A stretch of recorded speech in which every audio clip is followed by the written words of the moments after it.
Alrighty there, alrighty. Hello, hello, hello there. We are back today. I know it's been a hot minute.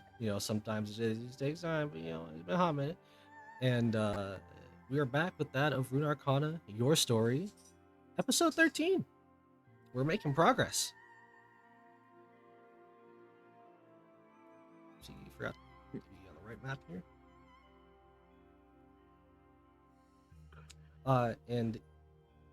And in coming back here today, I will ask if anybody potentially wants to do a small little recap for a small little inspiration.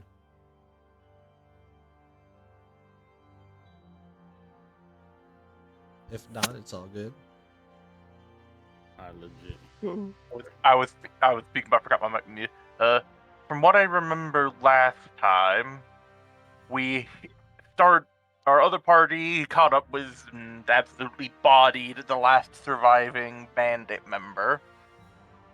Whilst that happened, the remaining members of the party were dealing with the angry spirit, and after a brief round of confrontation, realized it was a lost cause battle.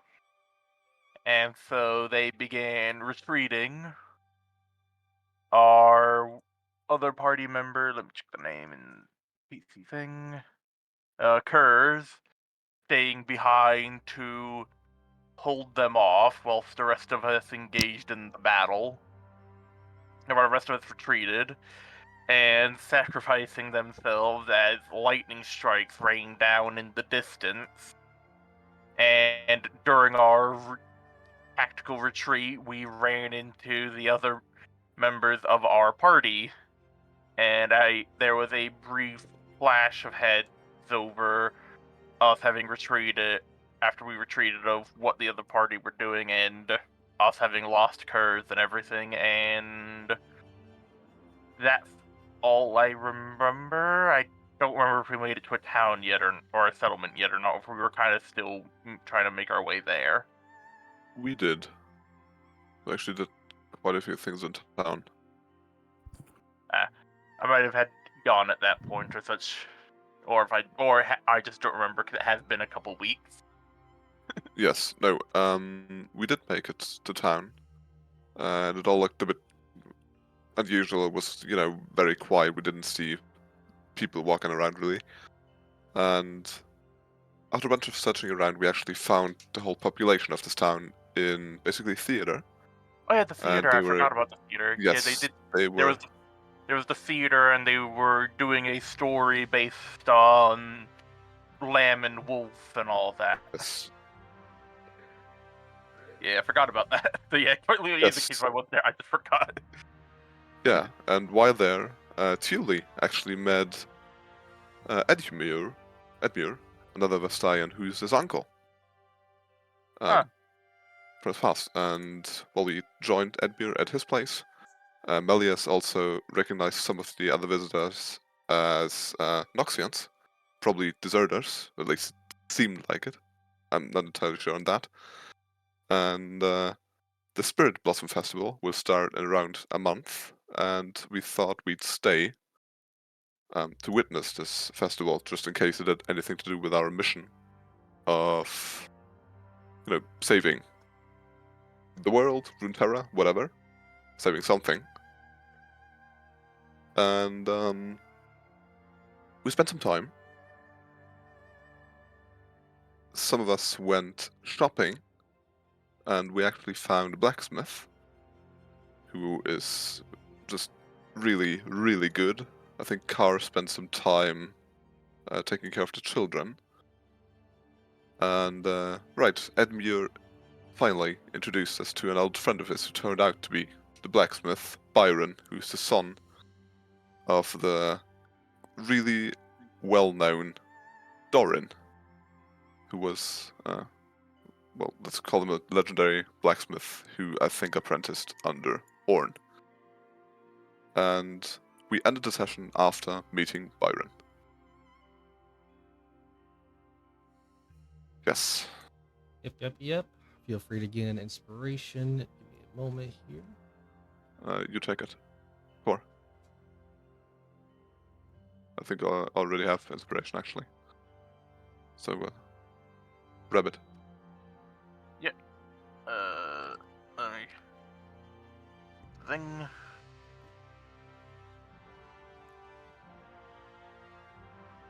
Alright, now have an inspiration.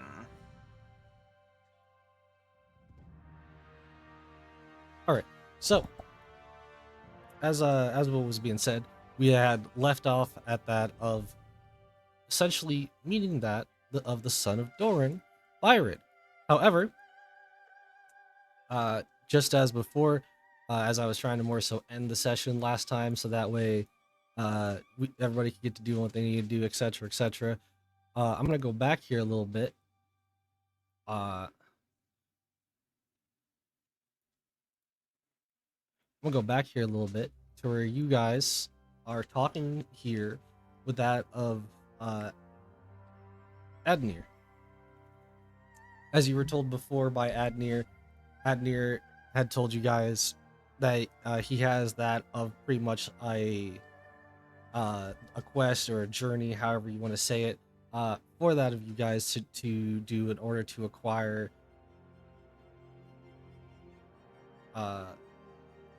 that of an invitation. In doing so, though, it will take a little bit of a while for this journey, and in the in between time, aka as you guys are doing this journey, everybody is essentially setting up for that of the Spirit Blossom Festival, which, if you guys are able to complete this journey within a certain amount of time, you guys should be able to come back to the Spirit Blossom Festival without too much trouble. Though, we'll see how that goes.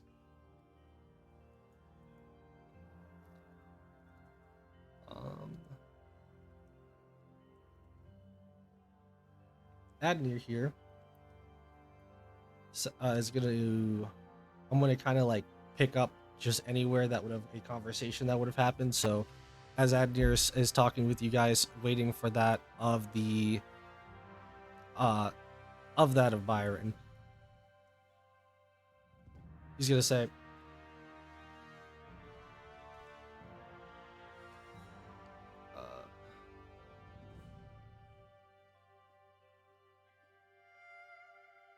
okay, he's gonna say, you know, in the time that I've been around here, and I've been here for quite some time, I can tell you the person that we are looking towards is that of a great man.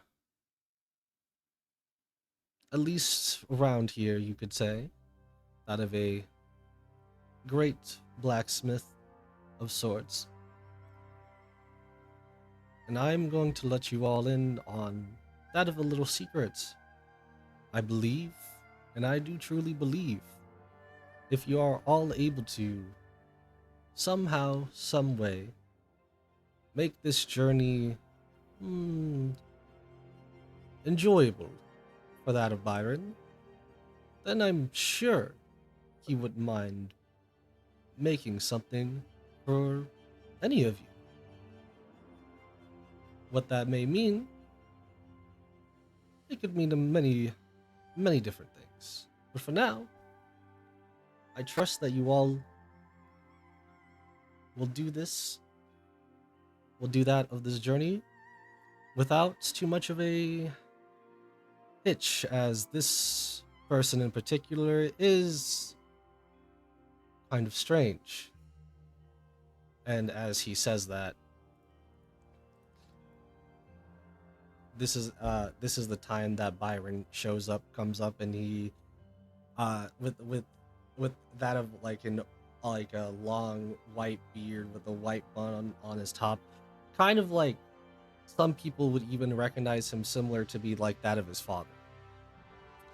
As he's going up that of the small hill to get up to you guys, he's made it here with a smile on his face. Hello! I believe I've seen some of you here. But maybe that's just my old age.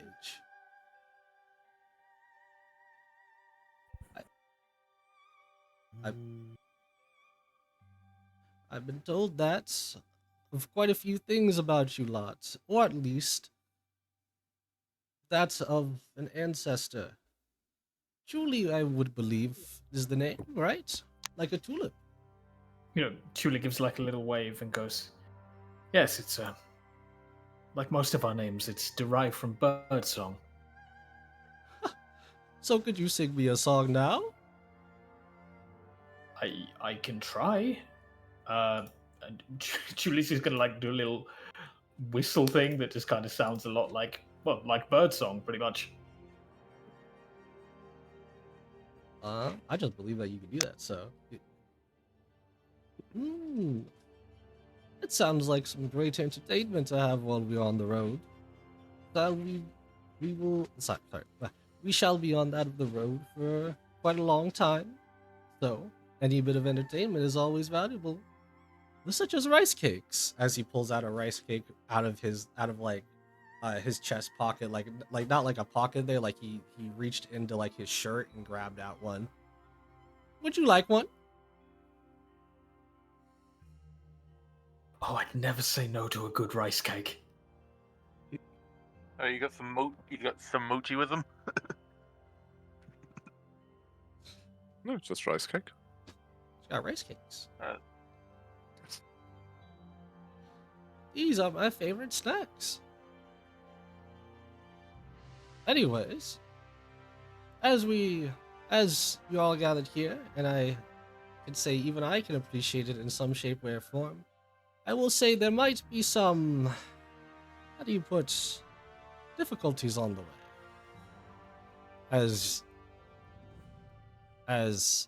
Um,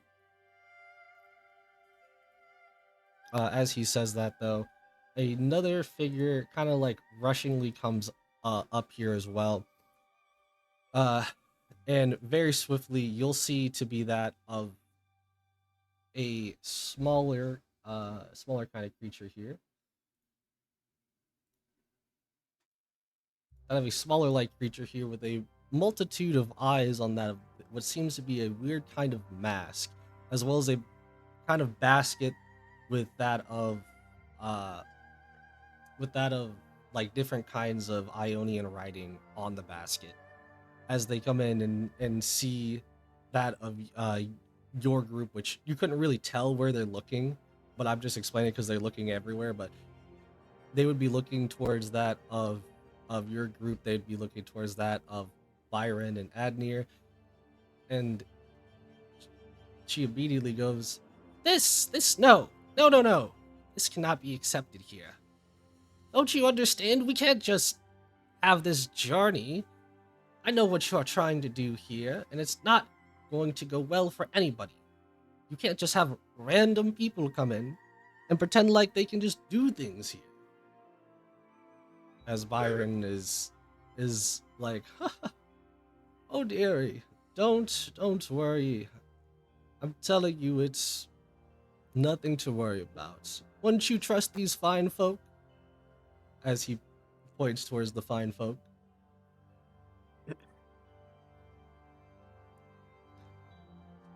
She looks, she somehow like her ears droop down a little bit, and she's in disbelief. "Well, I don't approve of this in any shape, way, or the form.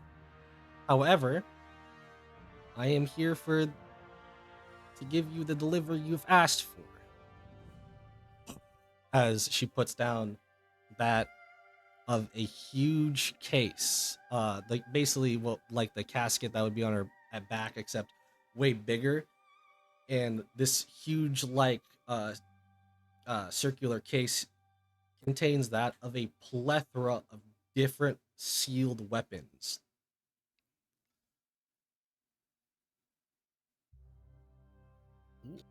Please. Eyes will light up, kind of go wide a bit.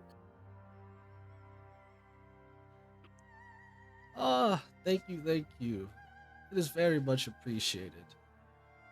Well, don't thank me just yet, because if any of this gets messed up because of these outsiders, I will be angry with you and a few others. But that's not the point.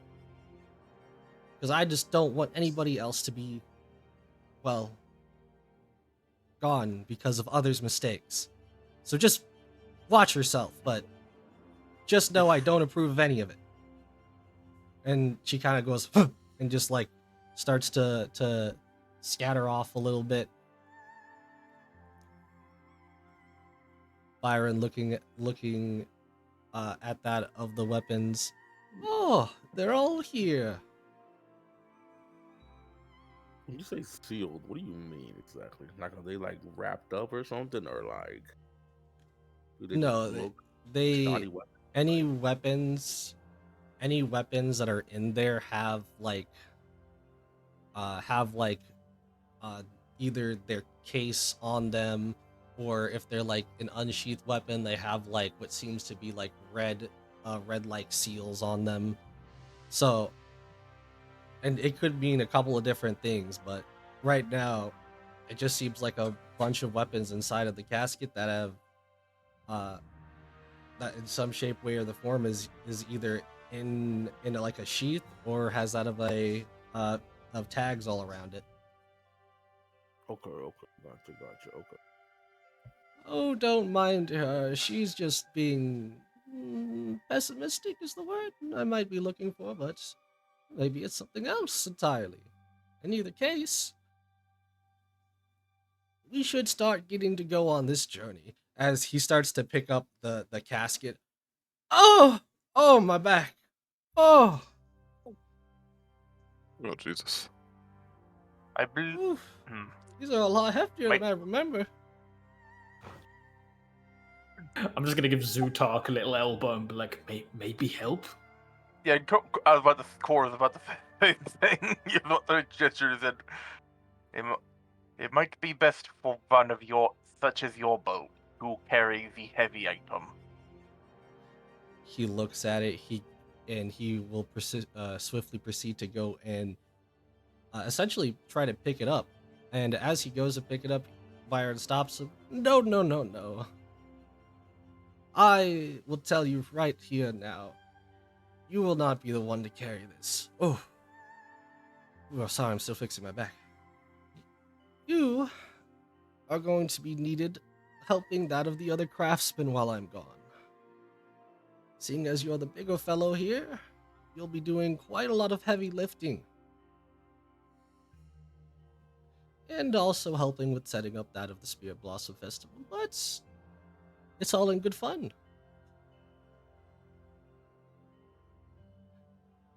I don't know if anybody would be nearby, but like super nearby him to like hear him say it, but he's gonna be like in somewhat of a whisper. He's gonna be like, "And you're probably too big for that of the journey, anyways." Okay. Also, the thing is, if we are helping craftsmen with making things and stuff, I am very useful at that. I have 3 sets of tools and 4 sets of kit and 3 sets of kit. So though I don't think we'll be needing poisoners for this, unless somebody poisons something. Hold on. Let me see. Well, Let's do this.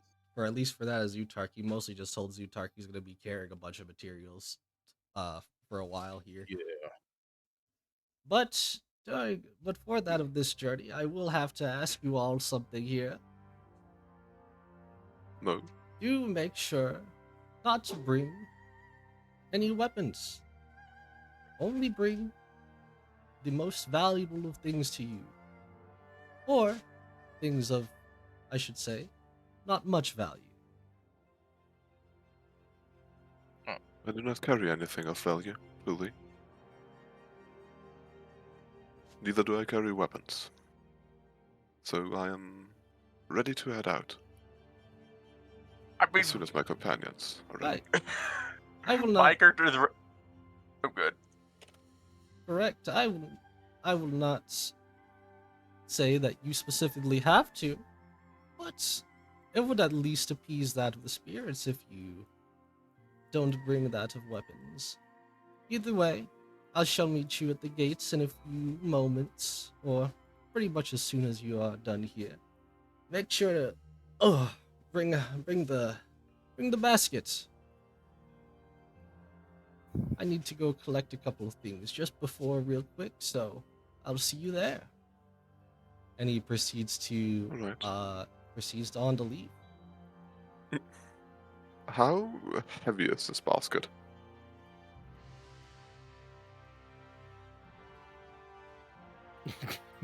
But basket heavy as shit. Or What's your not even strength? basket, coffin is what it is. It's a coffin. My strength is an absolutely legendary 8. You cannot lift this, not even an inch. Mine is a. Yeah, that's why I was asking. Yeah, I've got a 16. Maybe I can help with mage hand, but it's only like 10 pounds of additional lift. Trying to see if there's any magic I know that can help this. Unless people have floating disc or anything, I don't think there will be anything. No, I'm very sorry I did not pick it up. Too situational. Really? Does it even exist? I don't think I have the spell. I'm just trying to see if there's a spell I can prepare for tomorrow to make this easier. I do not think we have the time. Oh, that's At the moment, looking through people's, at least looking through that of just the people's scores, the only people that would be able to carry this would either be Chuli or Core.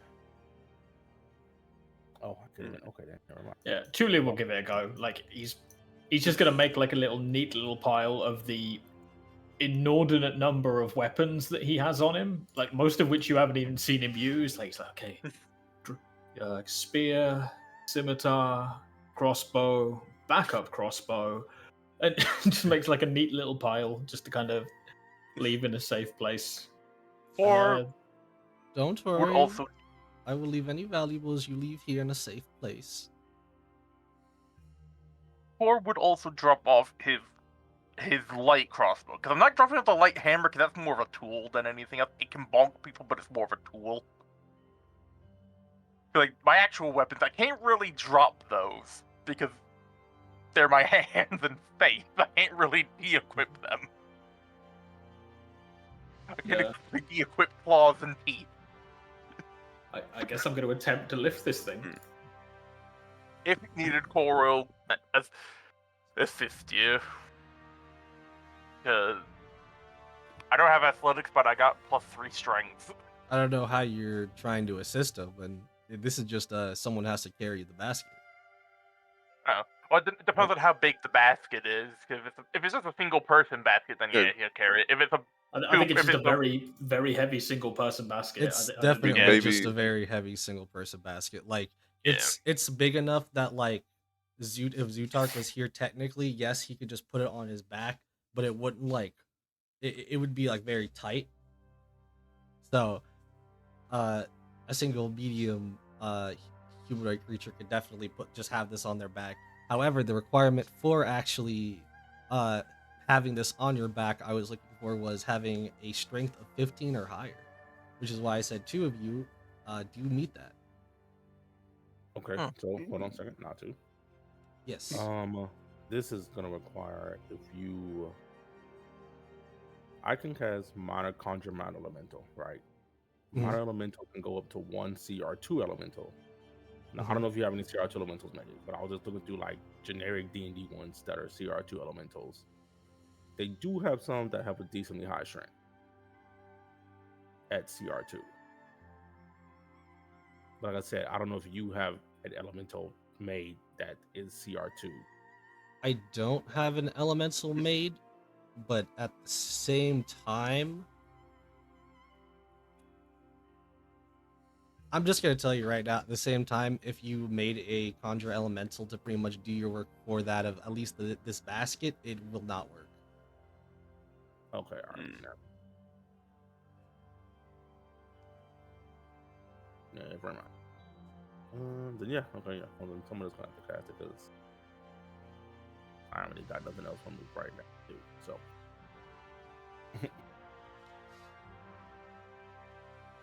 Adnir looking having Zutark pretty much proceed to go on and start to help others with that of any forgings, other stuff like that. He Adnir proceeds on and Now, I know this is going to take a little bit, and I'm already going to have to miss you, nephew.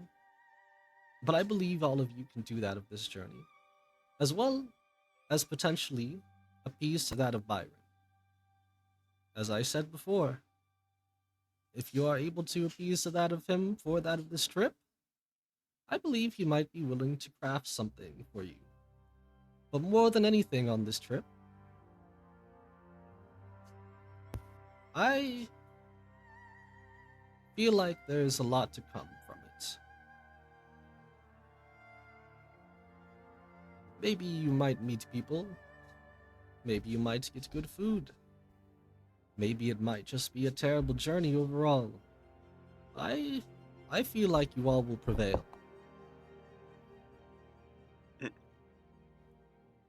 Just be careful on what you all choose to do. Ionia and its beautiful lands don't take the kindest to strangers all the time, nor its people.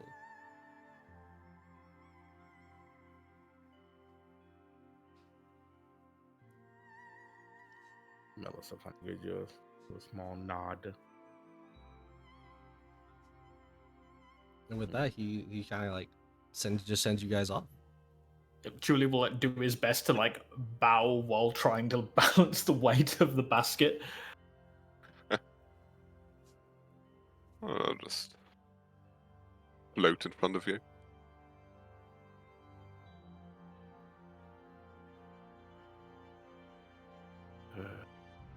Trying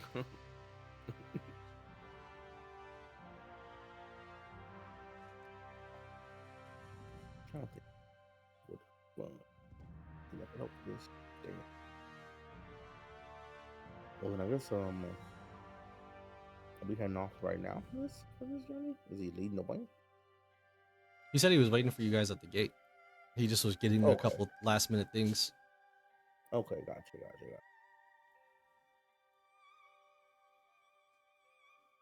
Julie's right then, folks. If no one needs anything, I'll see you at the gate. Good luck. Yes.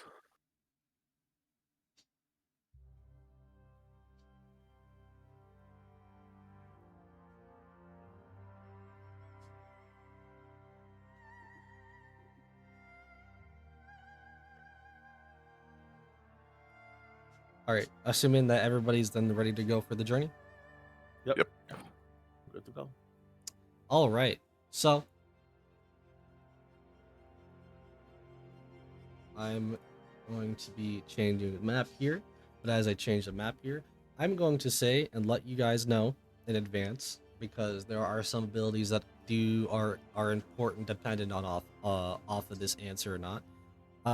What you guys are entering, yes, will be a journey, but is considered a dungeon. Okay. Does that mean anything for us? No, not unless you have something that specifically talks about dungeons. Okay. Yeah. Okay. Fair. Yeah. So without Okay. further ado, Nice to know. Cool. let me know if you guys can see that. I can see this little map. Yep. We haven't rested since the forest encounter, have we? Well, I mean, get your long rest ins if you didn't, but in either case, you guys just see just this little circle then? Yep. Yes. Yes. Fantastic. The more and more that you guys will go, the more and more you'll reveal the map.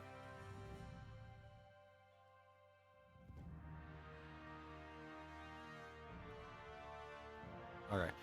And with that being said, you guys getting your journey started. Byron going along with you guys and says, "Oh, it's been a little bit since I've done this trip, but I usually take this trip by myself about every 4 seasons.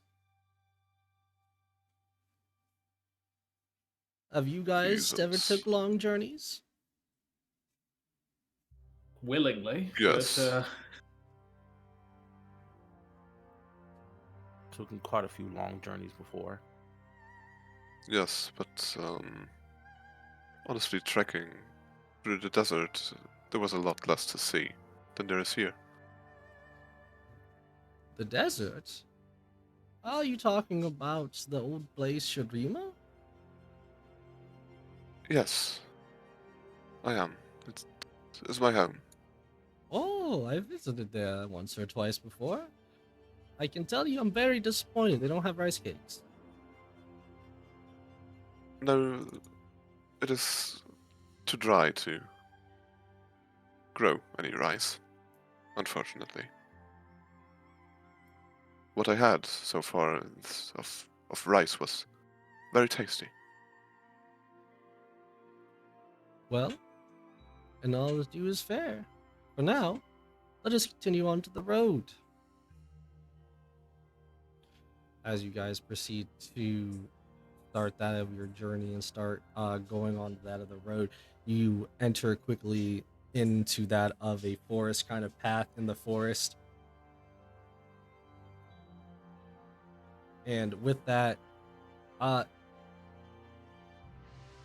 truly, you're looking around right now as it's a, well, you saw the basket on your back, so it might be a little bit hard on you at some point, but it's just the start of the journey, so you just get into it. You're looking around, you're seeing that of all the trees, the wildlife, the cactus, the cactus. What? We're not in the desert anymore. There just seems to be a kind of like weird like cactus, kind of like almost what you can guess to be growing from that uh next to basically next to one of the normal like trees. They kind of just kind of like protruding out. I'm just gonna, kind of stop the party and just kind of set the basket down and be like, "Is that?" I'm just gonna like side up to Car, like, "Is that Shuriman fauna here?" It does seem a bit strange. And truth be told, there isn't really stream and fauna. But yes, That- I have seen cacti there before. That makes sense. I'm gonna try and sneak up on it. Melis will poke it with his stick. No, So don't poke the trees. so before you would even get into poking distances, this is before you guys got closer. So you guys would be getting closer to it, I assume, as you see pretty much in a way, I say in a way resting, but like that of a somewhat of a creature resting onto that of a tree at the very moment. They seem to be distracted in some shape, way, or form. Not really noticing you live. And in that sense, I'm going to ask you, would you care to introduce to us that of your character? Mr. Rowe?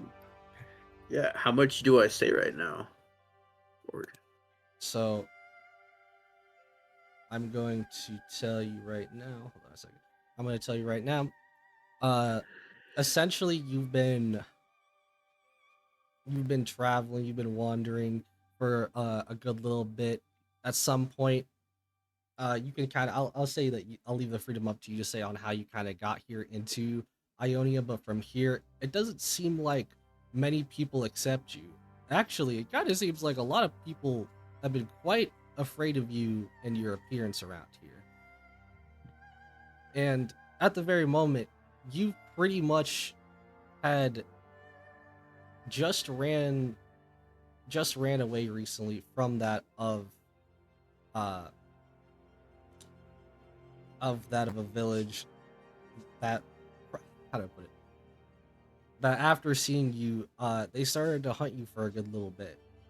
And after what you felt like could be days, maybe even weeks, you found this nice little area to pretty much just lay down or sit down and in a way take a small little rest, seeing that of the different fauna and life here, absorbing it in almost, and finding for some reason this forest in specific has a nice piece of tranquility to it. All right. Um. And like, do I see all of them, or? Technically, they all saw you first as you were kind of distracted, or either distracted or pretty much just like asleep, however you want to say that. So you would be seeing them here very shortly. Yeah. So, what everybody else sees is you see basically a very, very loosely humanoid cactus. I don't have any art or anything, so I just gave him the first thing that came up on Google to the DM. Um, but around this cactus, there are these white and pink flowers all over the body that are starting to fruit and bloom, and even around me there are petals of these flowers as well. Many, many. You can almost, if you look for more than 2 or 3 minutes, you can even see the flowers start to grow and then fully blossom and bloom and then start to fall apart. Very, very quickly grow and then die on me. But- Beyond that, I am more of a succulent than I am a cactus, so I'm not a spiky everywhere or anywhere. Sometimes I am a little bit fuzzy here and there. I do have some spines, but on like 1% of my body, I have some pokies for sure. Yeah, no matter how you put it, though, you're definitely look way different from out here because obviously the change in environment.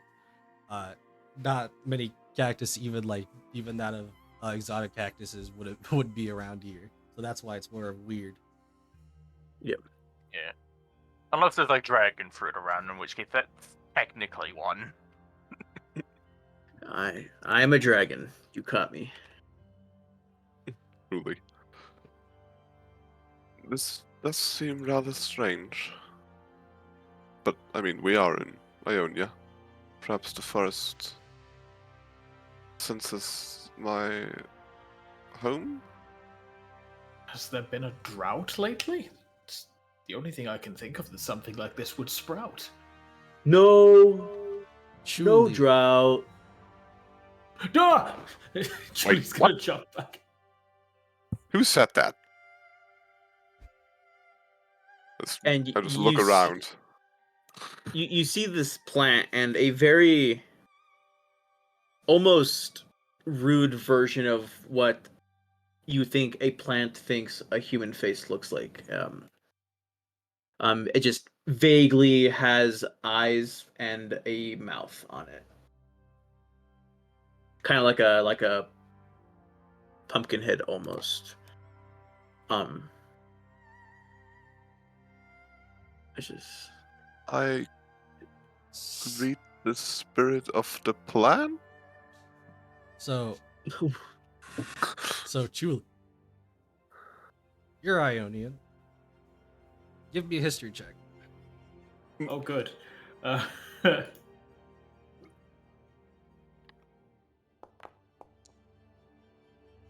was just... Yes. That's probably an evil spirit. Not again. Julie's like instinctively gonna pat himself down for like a bunch of weapons that he doesn't have, and then act as if he's gonna do hand to hand, and then realize it's a cactus. I'm not punching a cactus. Yeah. Or looking at the sentient succulent would state, "What are you?" Well, I am me. What are you? I am Gore. Are you from this land or are you from elsewhere? I am from elsewhere. I come from Shurima. Far, far away. Have you Well, ever not had too a rice far. cake? No, we all also just came from Shurima.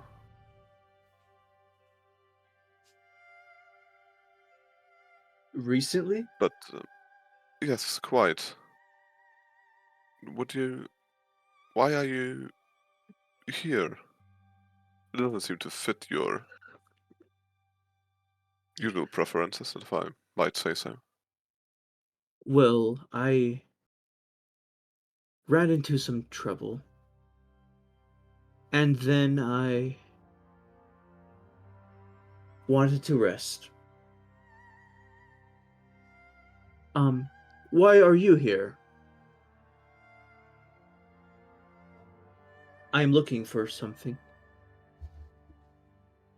Well, here specifically, we are to accompany this wise man, helping him make a delivery.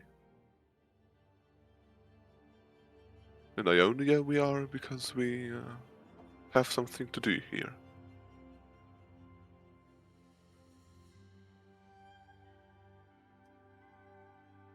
As Carr says that, um, to Mr. Cactus Man here, um, it could relate to the fact, uh, for whatever they're doing here, there's a possibility it could relate to the fact of there being uh, a person nearby.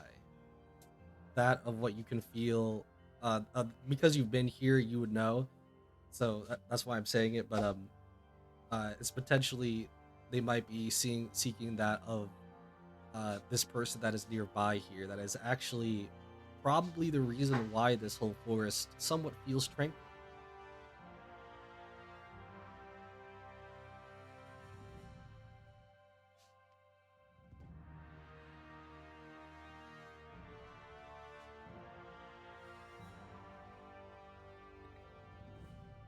Do you wish to tag along?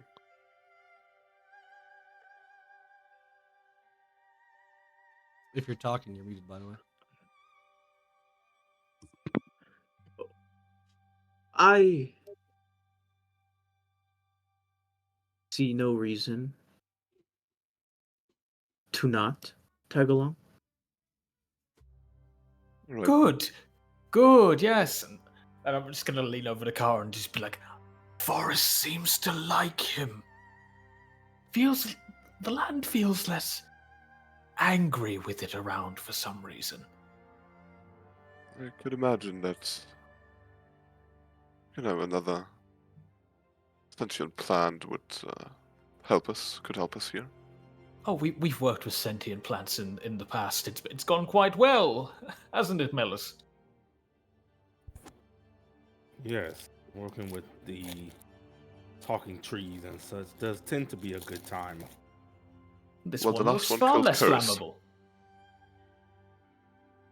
Oh god. Being in the I desert don't. makes them less flammable. I still do not like fire. I do not think we planned on doing anything fiery to you. Feels also it does, from what I've seen, of it really work within the fire department and have offensive capabilities. Hmm.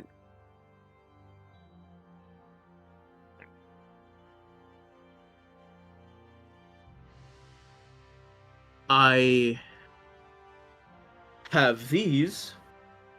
And basically what looks like a necklace, I bring it out. It's basically like a large vine, and I bring it out, and I'm like essentially wielding two whips now that are made out of thorny vines.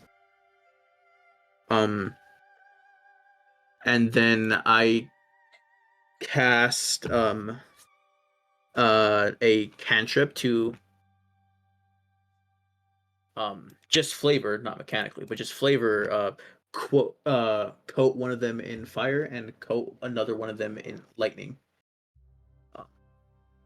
and just swing those a little bit, give it a couple of whip cracks, and then the fire and the lightning go out on my whips. But also, as you see me, I'm not carrying anything. I'm not wearing anything. The only thing that is on me that would be somewhat carryable are this whip that melds into my person. And then on my back, I have a hardened piece of almost fossilized plant material. Like you see, like a fossilized tree, and I use it as a shield. I have a shield and a whip, and nothing else. No clothes. No. All right. Nothing else. If we are to travel together, what might we address you as? You may call me Guy Shan. Hello, I am Guy Shan. Well, my name is Har. Nice to meet you. Hello, Car. I will let you know now I'm not overly fond of fighting, of combat. I consider myself more of a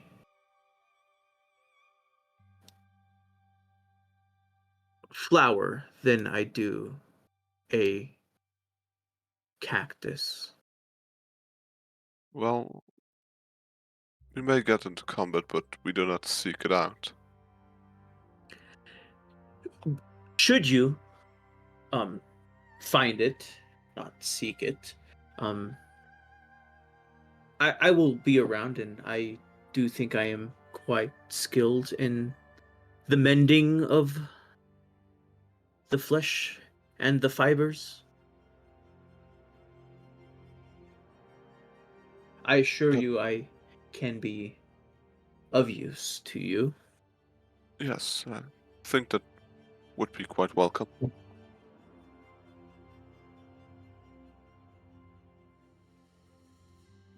is always good to have a dedicated healer. No offense to you, Melias. Melis will kind of look over and then kind of shake his head. Not gonna give that an actual verbal response.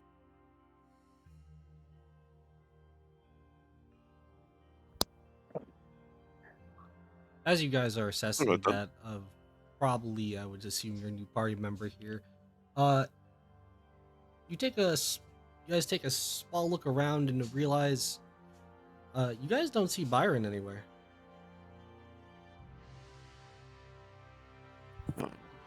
Oh, shoot. Did he keep going? Or? Probably. Did I see where they went? It went? Y'all were all busy with each other. Do we still have the coffin, the case, the bag, Yes. whatever? Yep. I'm gonna try and catch up along the road. Yeah, let's go. Oh, okay. Going.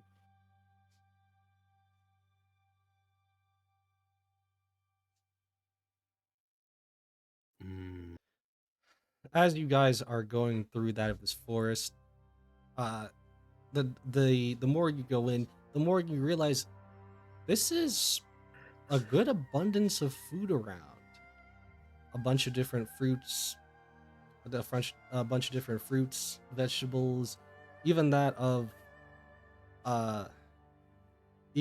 very like juicy apples everywhere. This might be a nice place to stop if you wanted.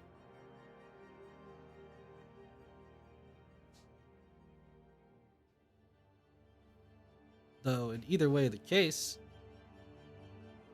you guys somewhat trying to follow that out of the path as the path starts to get a little bit weird as someone gets more curvy, more directions. You start to hear that of laughing. That of Byron. Oh, let's go there. It is off the road. Byron, Byron, Byron, you left the track. No, come here, come here. I will do so very cautiously. I will stick with Oh, Julie. yeah.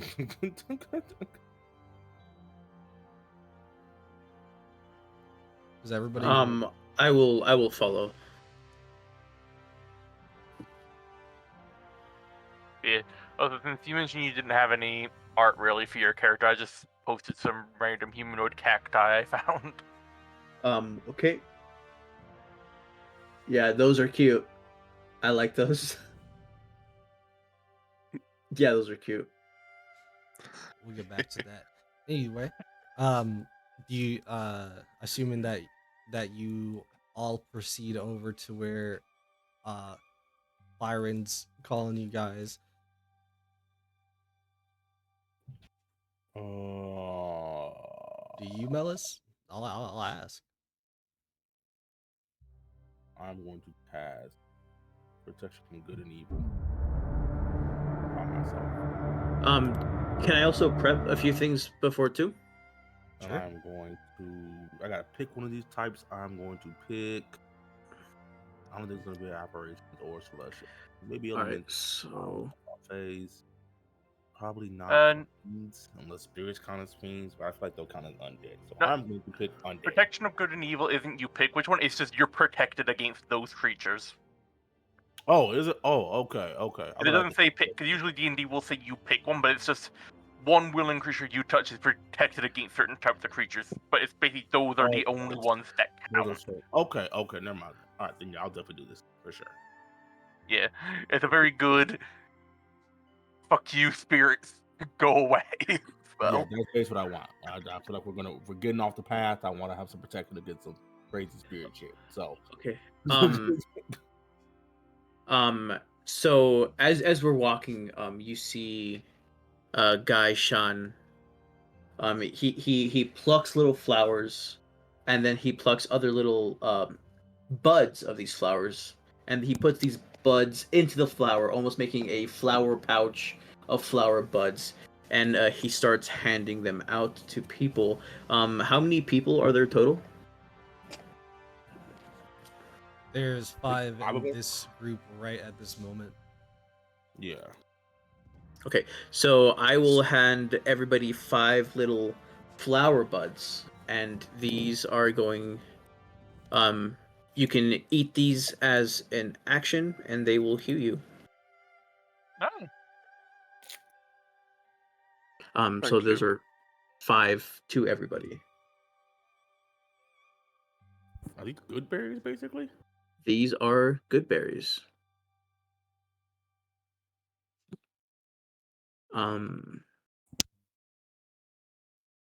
So each one heals you 4.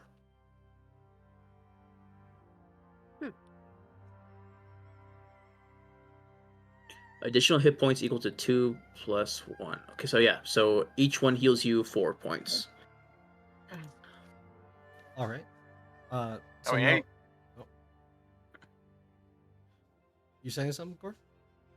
no, I was just saying, hey, steady healing, good healing, and they have other, and because it's good beer, they're also rations. True. Melis, are you still proceeding to follow them after you cast your spell? Yes, I am. All right. You proceed to follow that of the group as the group is going towards that of Byron's voice. Hurry up, we don't have all day. Actually, we do.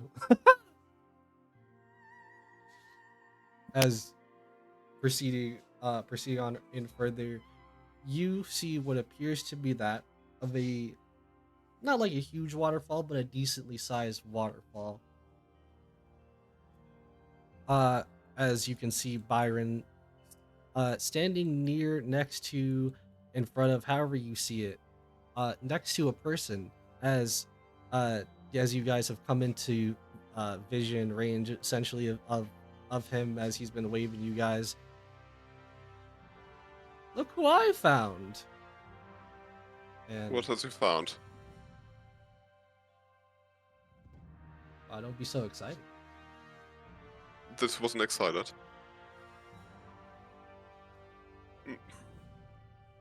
You, he kind of points uh, towards this woman in a kind of monk-like clothing who seems to be at the middle of, in a way, meditating, but yet also putting together that of water in between their hands with some space, as if they were like conjuring a water ball, you could guess, but like more of just like control of it.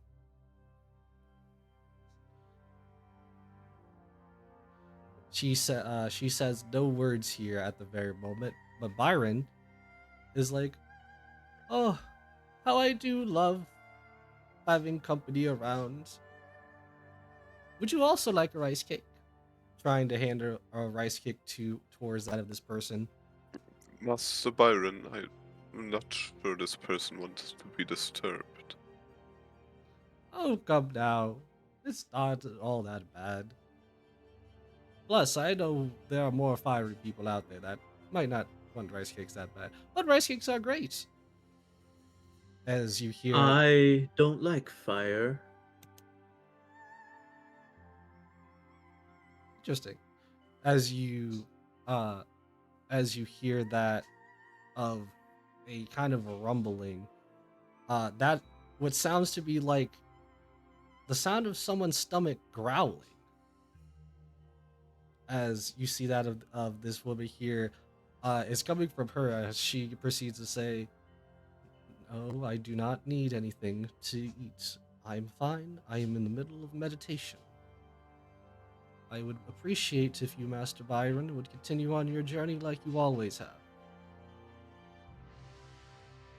As she kind of like starts to open up her eyes a little bit, looking towards you all, and goes, "Or with that of more people here. What is the meaning of this?" We are simply accompanying Master Byron. Yes. We are assisting with the festival. Is that correct? Yes, looking to the party. The preparation, yes. Preparation? What were you saying? Festival preparation.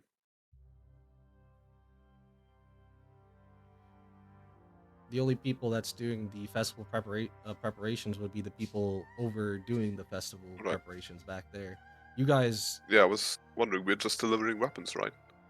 To them. that's as far as you know, yeah. Yeah.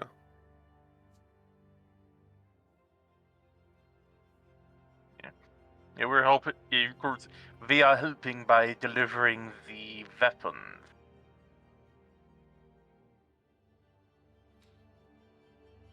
Well, in every case of the being, if Master Byron trusts you all, I will also choose to trust you. Break that trust, and I will break your bones. Is that understood? There's no need for threats. We do not even know you. I don't have bones. Oh, Also trust that. me, I didn't make a threats. The real threats will be along the journey. Let's just go. Please. Happy meditation.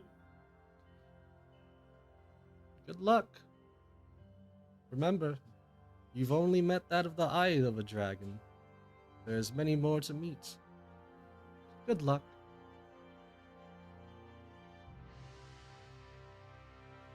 Hewley, why are all the people from your homeland so fucking ominous?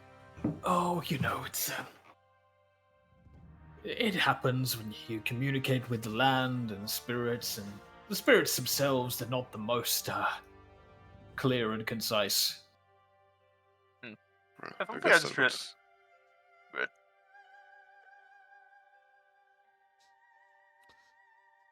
As you guys Go ahead. Oh, sorry.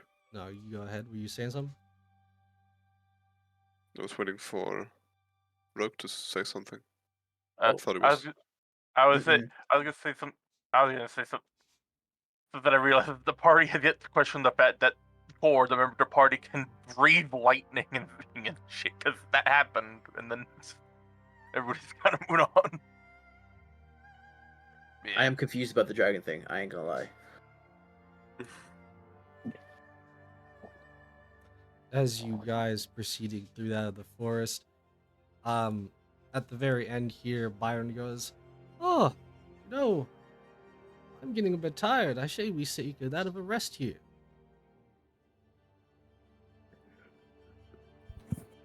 What time is it, DM? I will say Millicent will kind of look around. Does it look late in the day? Not specifically, no. He'll turn to Byron and be like,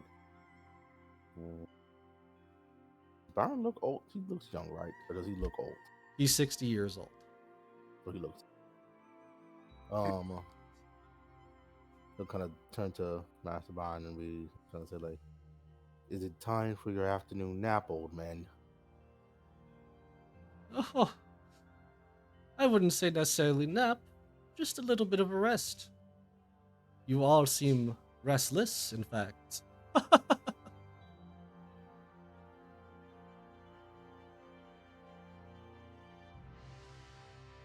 Feel like the day is young. I feel we should be moving to try Yes. to cover as much distance as possible. Well, if you truly want, we can. I'll be pushing myself, though. I do not believe there is any harm with taking a brief respite. Let's just keep a steady pace.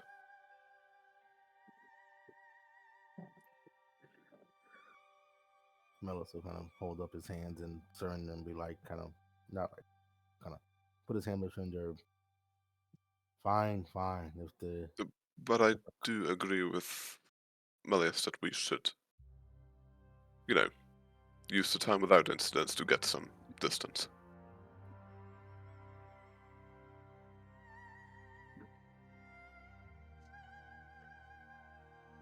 This is up to y'all. Do y'all want to take a small break, or do you guys want to keep going? I'm fine with a small break. If the old guy needs break, we can take a break. what is Guy the Shine size- doesn't need it, but he doesn't care. He's likes taking things slow. What is the size of this man? Medium, 6 foot.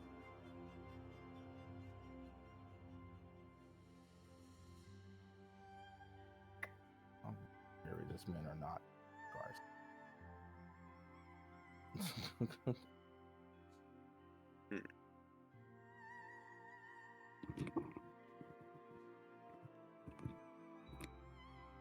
Where's my shit at? Can I even lift this? I think I can.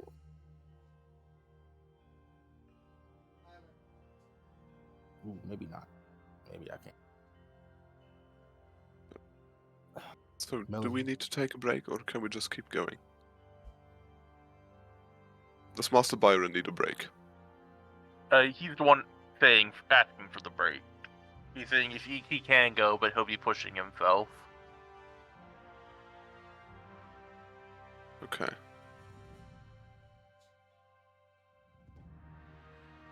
If he Okay. says he wants to take a break, then I guess we will take a break. He's the one we are accompanying, after all.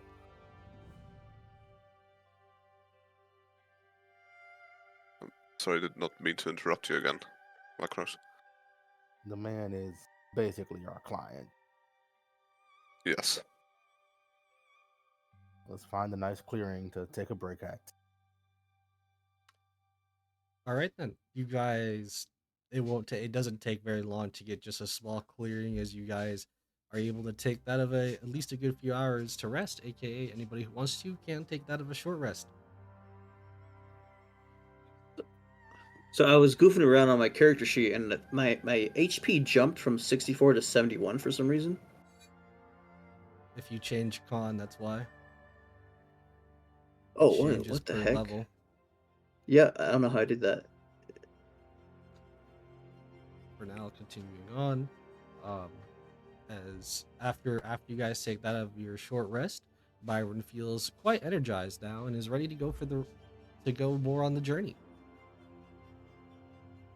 Leaving outwards from that of the forest leads you more towards into what seems to be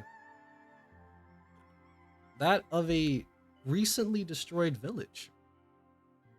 You see people, Ionian people that don't look too happy, but still are making by uh, putting materials together, trying to rebuild parts of their village, etc., etc. The most important one here that I would say though that is also putting in help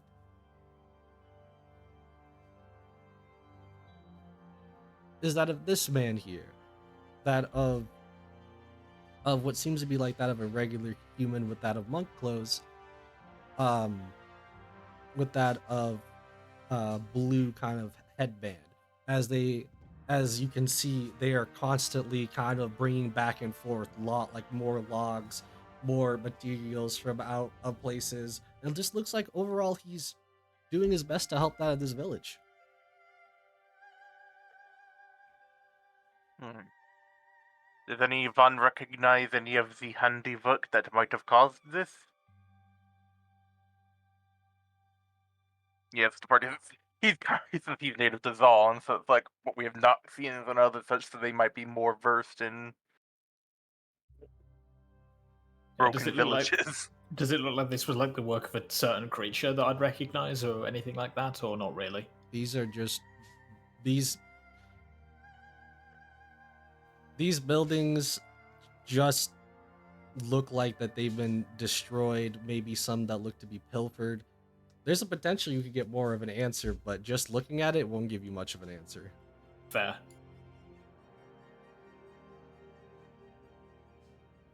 Would I be able to roll to get an So- answer? Can I roll something to figure out? Again, no, and it's not because I'm trying to deny information. There's not information that I can give you. It's pretty much just the buildings look destroyed. It doesn't look like a specific creature did it. It didn't It's- look like a specific person did it. It just looks like a natural disaster came through. Oh, damn. Right, yeah. I'll turn to Master Byron. Master Byron, do we help or do we keep going? Well, that is entirely up to you lots. Though I would say these people do look like they're in need of a little bit of assistance at least. You Right, rest but- your legs, Master Byron. I'm just gonna set the basket down like close to him, and Yes. little good deed isn't gonna slow us down that much. Yes.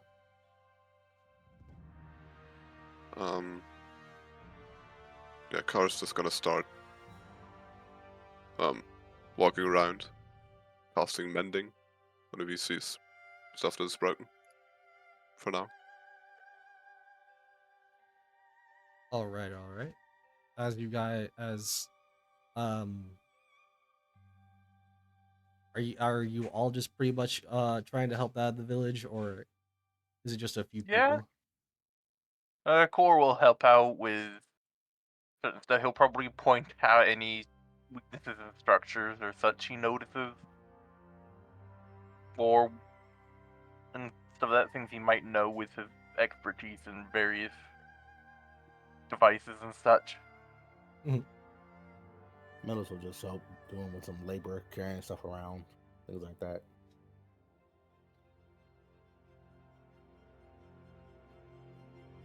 All right. So anybody that would be helping carrying stuff around more specifically, you would probably eventually bump into this guy here. That should still be on the screen. There we go. This guy here who at some point after a lot of like work is done, like a long days of work, he proceeds and approaches to you lot and says, I don't know who any of you are, or why you would even help out of this village, but I will thank you. What might you lot be doing here? We escort Making you. an honest living as a group of couriers and escorts. Just He kind of raises an eyebrow a little bit. Doesn't question it too much. Well, seeing as you have that of a basket full of that of, well, any kind of weapons, I would assume, I can only assume that you've been tasked with something of great importance. So, I hope you all the best of luck. I'm going to have to continue helping this village, and I will continue helping it for a while. But maybe this might help you. As he tosses that of what seems to be like that of a necklace or like a pendant towards you guys as he proceeds back to doing what back to lifting more logs.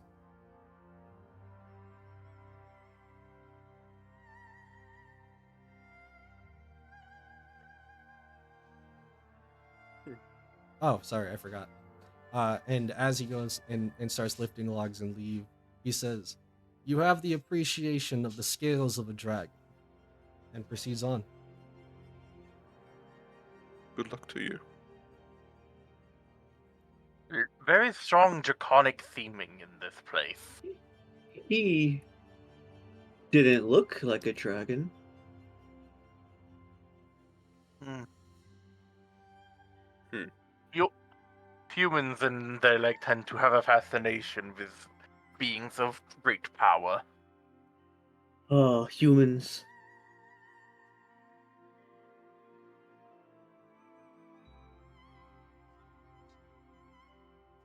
All right.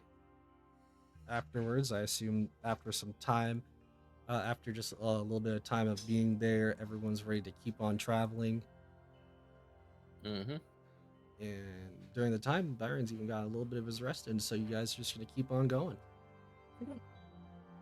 As you go Yes. towards that of a swampy like area, you pretty much pass through without too much effort until you reach towards what seems to be like that of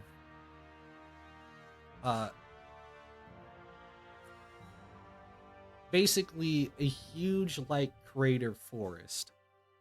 There's that of forestry all around this huge crater, but before I go any further and deeper into that, as the pathway does go towards there, you you lot hear that of the words halt. Who goes there? As I bring a picture.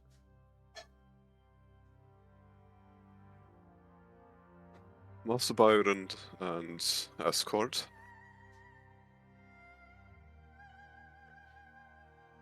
This man that seems to be in monk clothing, as well as a hefty amount of tattoos all over his body that's almost represents that of some type of scales of some sort in some way. Uh, appears to see him in a kind of like an attack ready stance, but not seeming like he's being aggressive. More of he just seems ready. And as you tell him that, he goes, "Whether or not you are here without Master Byron, I care not, for you are not able to pass here." I just turn to Master Byron. He kind of shrugs. He's like, "I have no idea." And Tully's just gonna be like, do you mean like physically pass, or do we need permissions, or I what have mean, you? there's no reason for you to pass unless you want to forfeit your life. Are you I gonna would- be the one to forfeit it, or is it somewhere, Looks something in around. there? He kind of looks back towards that of the crater a little bit. "If I were to try to kill you, I would have already stricken." It's struck, not stricken. Sorry. All right. Sorry. Can we go around the crater? Master Byron, have you encountered this crater before, or? What are you trying to do? He's asking if Byron has encountered this crater before, and can we Yes. walk around it? Yeah.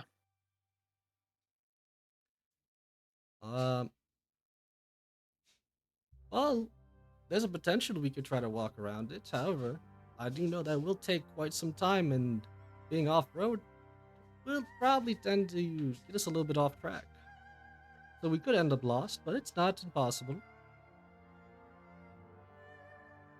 So it seems like the simple plan is to just continue on straight through the crater. But you none of been you through- have your weapons. That sounds like a personal problem. Well, not for me, but for Thule, probably. Yeah, I'm pretty sure Thule's the only one of us that actually that fucking disadvantage. Do you guys not have weapons, or what's going on? Thule dropped his weapons off, and I'm pretty sure they're in the bag that he's holding or somewhere else. The rest of us are spellcasters, and my weapons are built into my body, so I physically can't be disarmed. I'm like the only one Yeah. struggling here. Yeah. Yes, you are. Because my character's a half dragon and it has origin stuff for natural weapons, so I have basically cyborg claws and cyborg teeth, so I'm fine. Yes, but also, I am worried that if we go straight through the crater and end up fighting some sort of creature, that it might invoke the rest of the forest's wrath.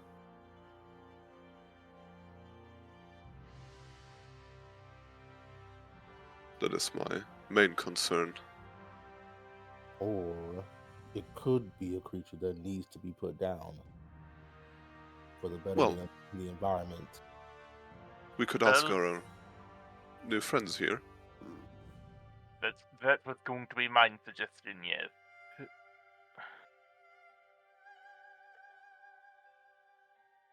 So, I'm going to just ask the monk, or whatever he is in front of us,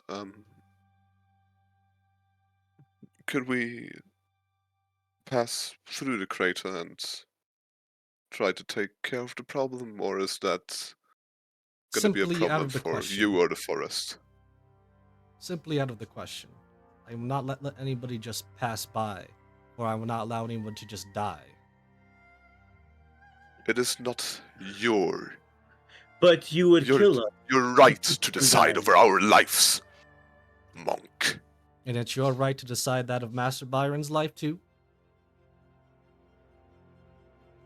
I turn to Master Byron.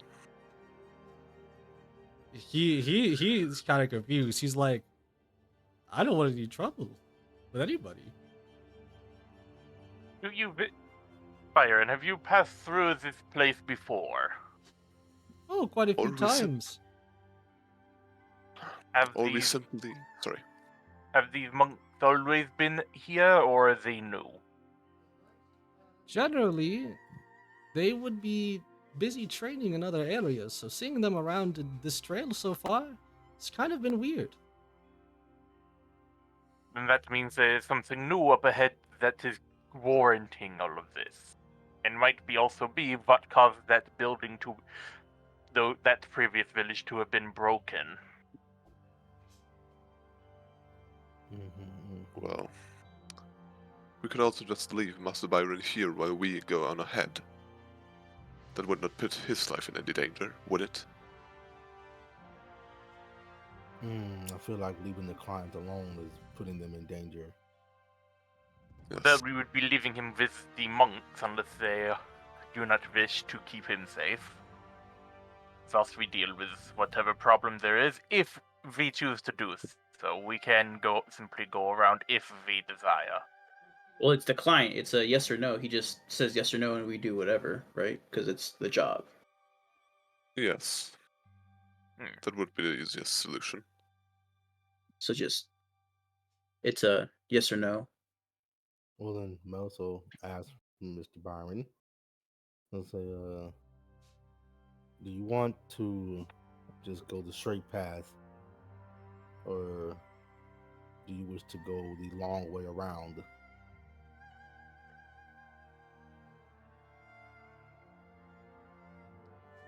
He goes, well, I've only ever taken the path in between, so I would say we should go through that of the crater. Alright then, you have heard his You heard words. the man, monk. We're going through the crater. Hey, DM. I'm looking at my feature for my thorn whip. It tells me how I can use them. Can I? And I can only have one thorn whip because I make them out of my own body. Can I let other people use those thorn whips? Is that a But- thing? It's more like, I guess it's up to the DM's wording, because from my understanding, it's basically you shoot out a whip of thorns, stab somebody, and pull it closer, and then it goes away. But it's up to the DM's interpretation. No, it's not like the thorn whip spell. It's a feature that me as a plant person has. I can make up to like my Constitution modifier whips per day. Okay. And I can have 2 whips active at the same time. So just, if possible, I want to give the person that needs a weapon, that doesn't have a weapon, at least a tiny little weapon that does like 1d4 plus con, I think. I think Damage. I think you can give it to somebody else. They just won't have proficiency with it. Correct. So Yeah, yeah, they could use it, but they'll just be unproficient with the whip. that makes sense. So yeah.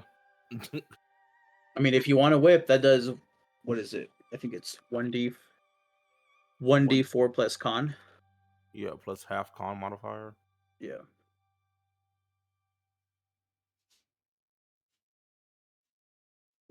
Because I ain't never gonna use them.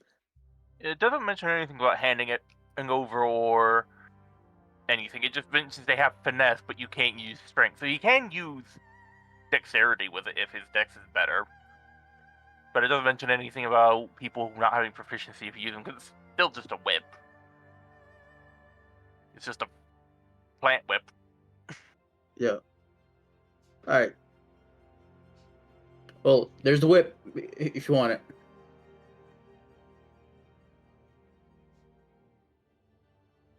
Alright then, I guess we will go on ahead through the crater. That this guy here, the monk, is gonna say, if that is truly what you are going to do, Master Byron, I cannot stop you. However, do be careful.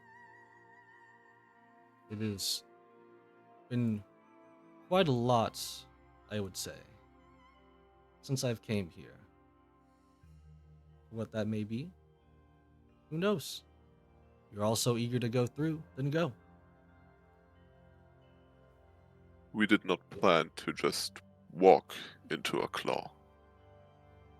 But thank you for your concern.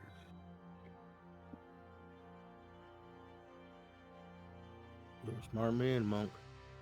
But I hate to force you to early retirement. Let's just go.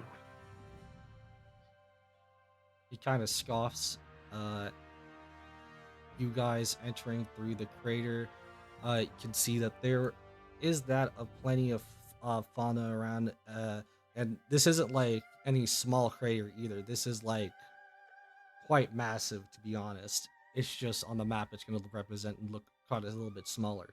But you guys are entering into that of this dome-like area, and at the very moment,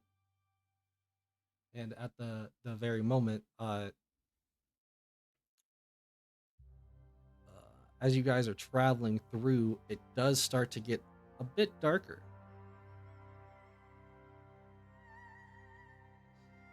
As it gets a bit darker, you'll see that of a variety of the fauna here pretty much start to come to life, as that of like flowers proceeding to kind of bloom under that of the moonlight.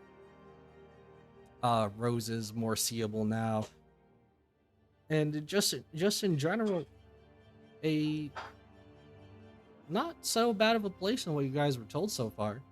As you're going through, I will say, there's one thing you all notice. There's kind of a lack of wildlife around. Power will be 30 feet up, just flying. taking a look out and also staying out of any potential danger, hopefully. Okay. Can I tell why there's a lack of vegetation? No, lack of wildlife. Lack of wildlife, not vegetation. Oh, okay. Well then, that can I tell if there's anything weird that would cause there to be a lack of wildlife? If you want to give me a nature check, you can. Yeah. How do I do that? Go to your character. Should be on your skill sheet, so it should be pretty much the first tab that you're on your character. And you would just click on the one that says survival. Oh, there's also. Oh, I thought there's also a nature check, but okay. No, sorry. Rogue. No, I said nature in the first place. I meant nature. Okay. Oh, so roll nature. Okay, yeah. That's how I was like, you just switched to survival. I was like, oh, okay. I guess that's what he's rolling. Also, I can't see those. You're rolling privately. You need to switch it. Oh, Yeah. I got a 16 on nature. Private GM roll, public roll. Want me to do it again? If you say you got a 16, I'll believe you. All right. So with that, you proceed to kind of look around, gather that of the plant and fauna life, seeing as they seem abundant, with that of a wildlife seeming less abundant. So around here, at least, there's a possibility. Pretty much with all the information that you've gathered from here, that there could be a bigger predator around. I relay that to the party.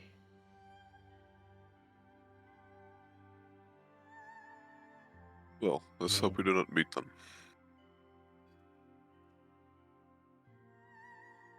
Yeah. It would be best for this journey to be smooth. How are you talking with them, Car? Well, let me check. I'm asking, are you just like yelling down? You're 30 feet up in the sky. If I am not mistaken, I have 60 feet of telepathy. Which I do. So my voice just tones in your head. Oh.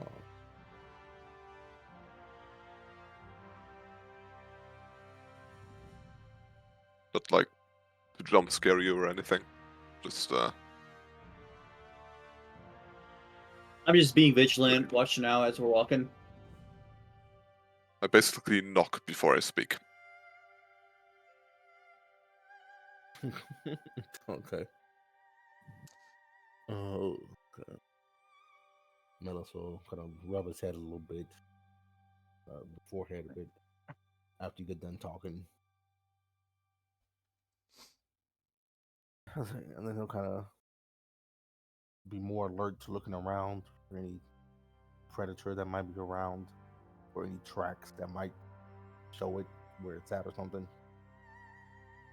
Actually, yeah. Can I make a survival check to see if I can maybe track, see where it's at or something? Of course. Can I help him out Are you proficient? in survival? Yes. Yes. So what do I get advantage now? Yes. Oh, thank God. One of them rolls is kind of bad. 22. So, It has come to your knowledge, Melis, that looking around, it seems like tracks actually have been somewhat covered. As you kind of uncover some of these tracks, you notice to be that of similar to like animal-like paw prints, and ones that seem to be quite bigger than the size of your hand. Okay. I'll kind of tell the group like, who? So we're dealing with a creature that might be smarter than your average creature. It seems to be covering its own trap. Not quite sure. Covered how? Well, they just place things like dirt and other leaves and sticks over its pathway, over its tracks and things, so they weren't easily visible. Like, did the creature cover its own tracks, or were the tracks covered by someone else? That I do not know. But seeing as how our monk friend is trying to stop people from coming in here, I would imagine only the predator creature has been in here.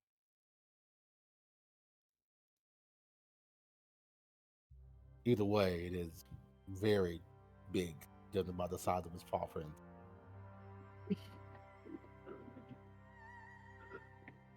We should most definitely be alert and get out of this crater as soon as possible. Yes, let's hurry and be quick. Yes.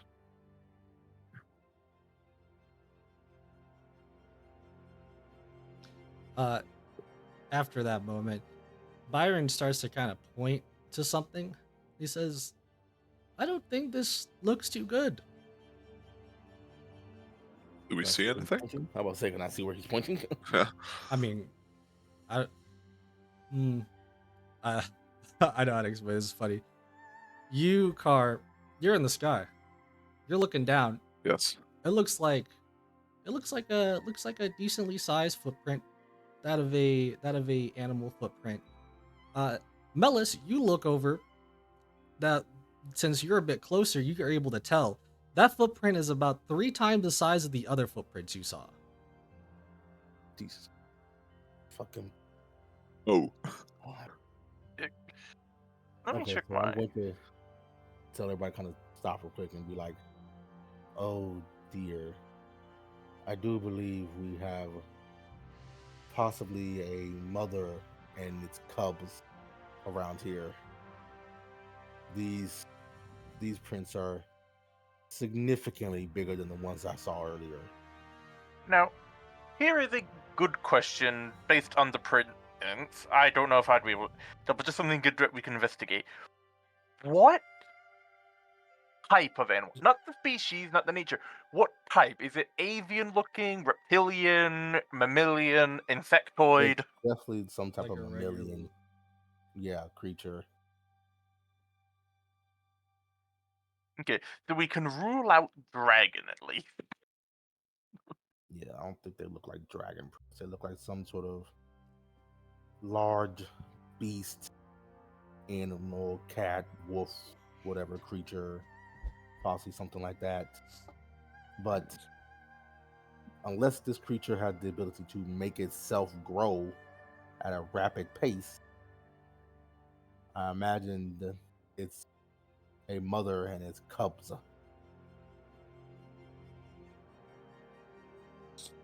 And at that realization, you start to hear very close sounds of "Oh!"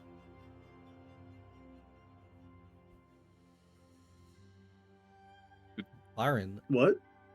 You uh, just cut out for a moment. It's probably think your because I mic went peaked. too high pitch, but it's that of a sound of a huge howl. Oh, okay. Oh. Byron does not look excited for this. He wants to get out. Well, I believe our best bet, rather than dealing with this beast right now, is to try and escape as soon as we possibly can. Car, you're in the air, right? Yes. Give me a perception check. Oh boy. I will see. Or maybe I won't.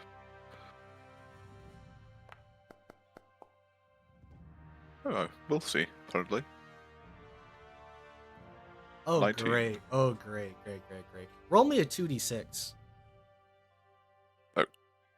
I think I'm a bit worried. Yeah. For real. The heck? That's a 6. 5-1. You proceed looking around, and after hearing that of the howling, you kind of look towards that of the howling.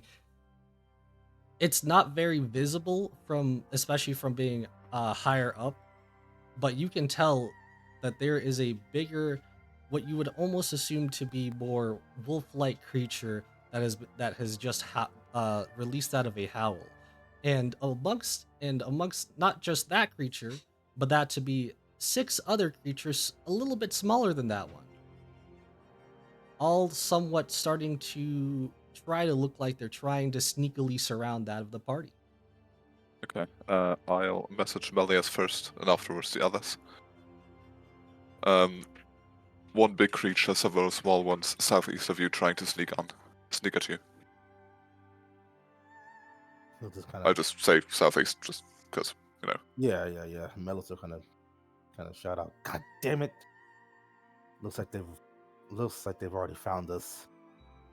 The larger one, the mother, and 6 other creatures." Yes. I would also like to start blasting. Can I cast Death Ward on the client? That's a good idea, actually. So before we get to doing anything, I'm just gonna try to ask Yes. you guys: Are you? Is your plan to run or to fight? Absolutely to run. But I I'm would- somewhat biased given my circumstance. How far does it look like we are from getting out of this area? Is there a way to find that out? You've been going through this area for a good few hours, and at this point, you're about like halfway. So you would have to make a good bit of a distance. What? Is it completely open terrain, like an open field, or like what's? No, there's plenty of like trees, fauna, stuff around. It's pretty much like that of a normal forest, just kind of a normal lit up forest in that of this crater. Here's an important question I have, just for about because if we are trying to, what time of day is it now? Is it dark or is it still light out? It's dark. This is Yeah, during the time. Okay, it was so dark. I am double my speed then because of my rune. Okay. So I So, mean, I'm flying, so I would provide basically air support, regardless Yeah. of if the rest of the party decide to retreat or not. so we got Julie for retreat. Melis, what is your call? What do you want to do? Fire or flee? Melis kind of thinking, and he says, "If we're going to flee, we need to be moving now, before Yeah. they surround us." So Core will also flee, but also because it's nighttime, I am speedy. Well, not everybody here is speedy, so Yeah. that's on whatever happens. So I'm going to say, so you guys are all pretty much choosing to run then. yes, All right. So then I'm going to ask you here, because we're going to go on break here in just a moment. But I'm going to ask you here, Car, Yes. do you proceed to shoot something at one of these creatures, and if so, at the big one or the smaller ones? For the beginning, I wish to just shoot a cantrip, room bolt, not at the creature but in front of it, like a warning shot. Basically, this area is danger.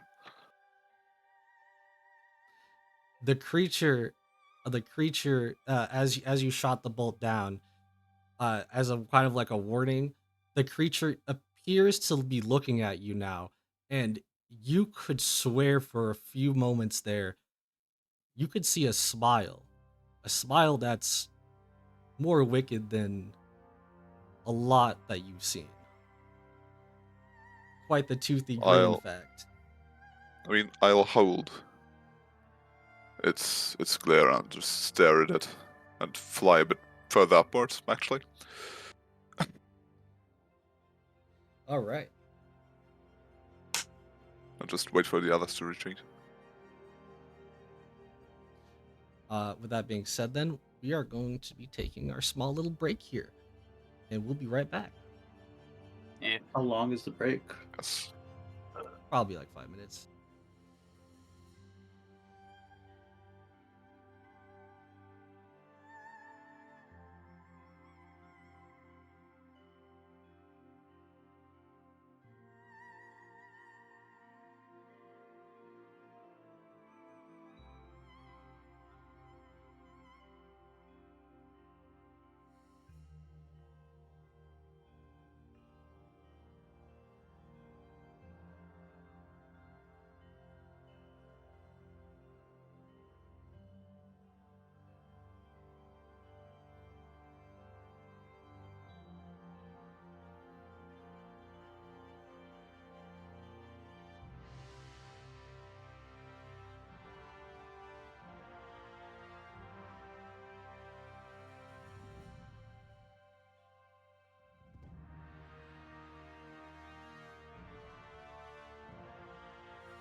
Hello there. We are back, and as we're coming back, let me actually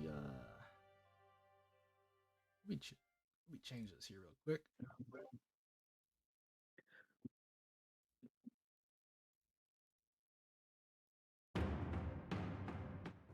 Ooh, spooky. There we go. So when I was actually looking at the model again, I actually forgot something to mention about it. As I'm going to also show you here, these are the medium-sized wolves that see that you guys are essentially just starting to run, and as you do, these are the first things that come out and start to chase. Now, Do we have a that map? might be scary. No, now that might be scary, but in its own term, what's even more scarier is seeing that of the creature that is actually large size, basically just behind them, that is made out of the toothy grin. I forgot to mention, they got 2 heads. Oh boy. Right then. Jesus Christ. Jesus Christ. And with that being said, Do we I need would- to roll initiative? Is there an initiative to this run? nope. I'm simply gonna say this is gonna be a little bit different. Okay. You guys are at the very moment a 2 paces ahead of them. I don't mean like 2 steps. I'm just gonna call paces. 2 paces ahead of them at the very moment.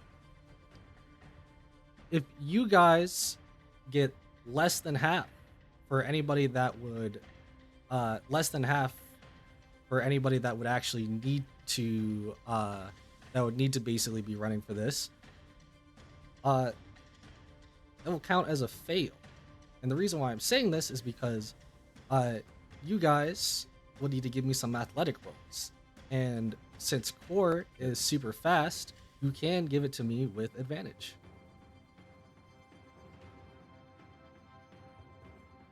Okay. Okay. So this is athletics, right? Not acrobatics. Yeah, athletics. And this is basically like that of a group roll. Alright. I assume I'm not going to roll. Nope. Yes. Alright. Instead, is there anything in specific that you're wanting to do? Me? Yep. Sorry? Since you're not Uh, specifically running, you can do something else. Yes. When I see that the wolf actually gave chase, does the big one also give chase, or is it just the small ones for now? The small one started, the big one is proceeding to chase now, though. Okay. In that case, I would like to cast the 3rd level spell, Void Bombard. Twin it. One onto the mother, and another one on maybe like a essentially positioned smaller one. Mhm.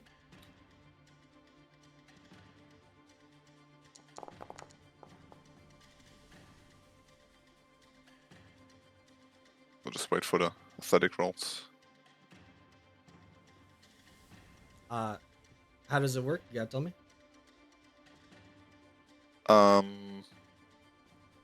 It is an attack on both of them with a right +8. So the first one is a 16 to hit. The second one is a, let's see, 20 to hit. It's damage on hit, and then it's an AoE. So you're ready for me to tell you that neither of those hit? A 20 doesn't hit.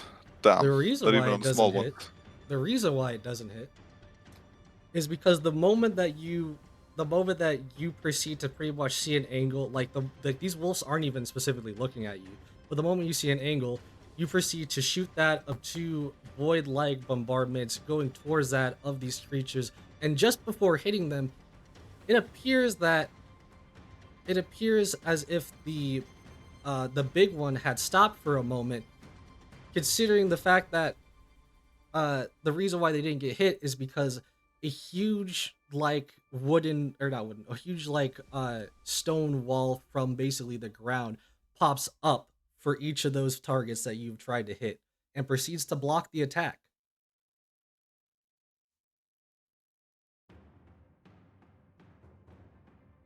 Right.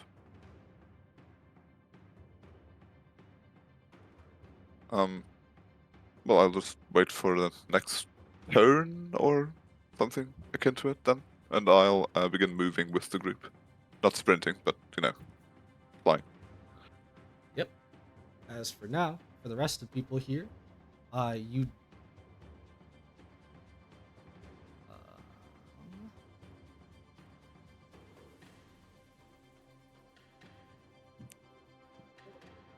Melis, give a roll. I need an athletics roll from Melis, I believe. All right. Oh shoot, my bad. Oh, athletics. Oh, I need to do one too. can I cast something before I do this athletics check real quick, or is that going to take up the athletics check?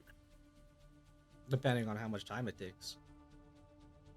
It's like an instant action spell. That's It's fine. basically just a buff. Okay, all right.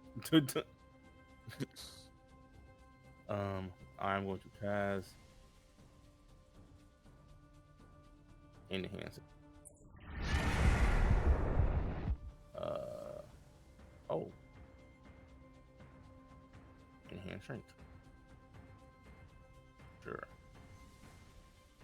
Which the version for Runarcana is advantage on strength checks and double carry capacity. But all I care about the advantage on strength. All right. Okay.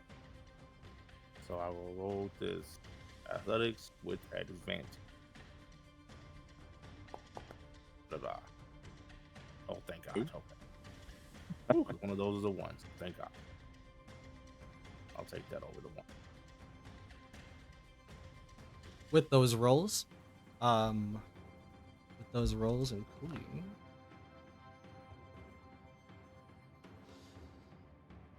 with those rolls all put together, unfortunately, you guys have just lost a pace as you guys have been running and starting to run for a little bit.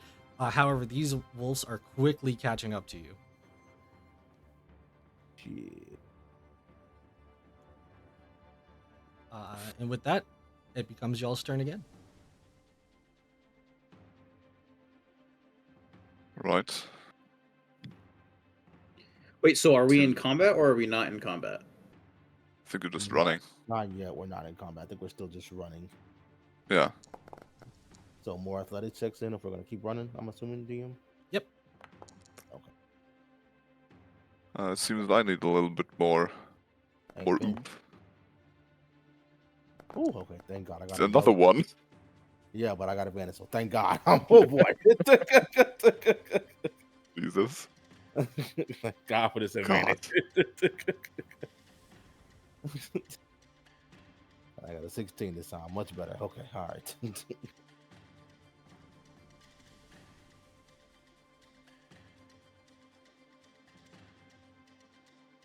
There we go. And with these numbers together, actually, before I even get into that, Gar, what do you? Is there anything in specific that you're doing?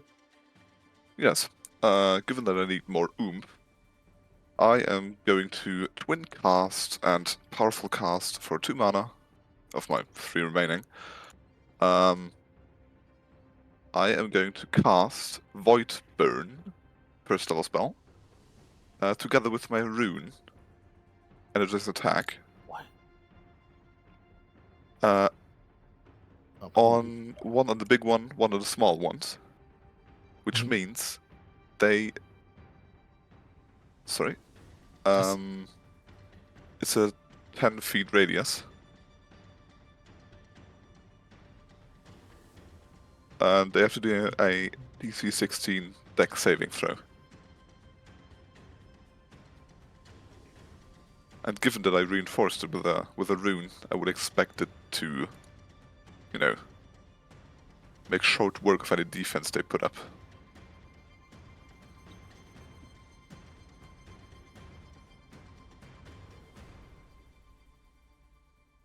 Here we go. You said one towards the Also- big one towards the small one. Yes. I do want to ask you something once you get done with him. So, but yeah. Yeah.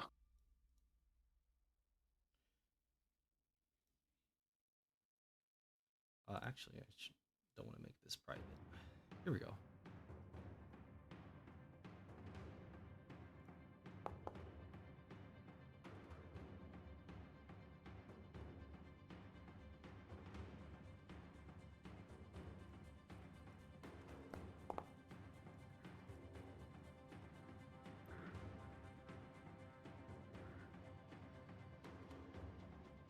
Right. These were public rolls, by the way. Yep. Okay. So I do damage. Proceed to go ahead and do damage if you think. All right. I rolled a 17 on big one, 8 on small one. Then that is... Oh jeez, not a good roll. 25 from the Void Burn. Half for the Mother. Plus 18 from the Rune. I don't think I add anything to the Rune. Yes. Does the rune I'm not get sh- halved as well? Because it's like added on to the. I'm not quite sure. I don't think so, actually. I think the Oh. Rune just gets full damage. But I'm not sure on the rules. That's for Natsu to decide. What are you asking? I would assume the rune get halved for the mother that I guess the 17 passed it. So What's Yeah. the loan Let stuff me on the? see real quick. Loan means usually you can connect a rune to another attack, but you can also use it in a lone way. So you don't have to use a spell slot, for example. So no, the energize attack it'll do whatever damage you rolled for that, because on the Voidburn spell itself it says you'll receive Half. half of that damage. That damage referring to that of the initial force damage. Yes. okay, all right, that's cool. That's fine. Then. In either way the case, you got a good shot on. You got a good shot off. With that of the burning on the ground. However, the big one, the big one, doesn't even seem phased by it at all. As if they just couldn't care less. The smaller one though does proceed to see that it had taken that of a good hit where it goes oh, but seeing that of the rest of its pack are still continuing on, it still trots forward without a problem. All right. Okay, and the only thing I really wanted to do was finally get a chance to actually use this. I don't know if I said this before I rolled, but I wanted to use this Shirel's Reverie. I feel like this is the time to use it.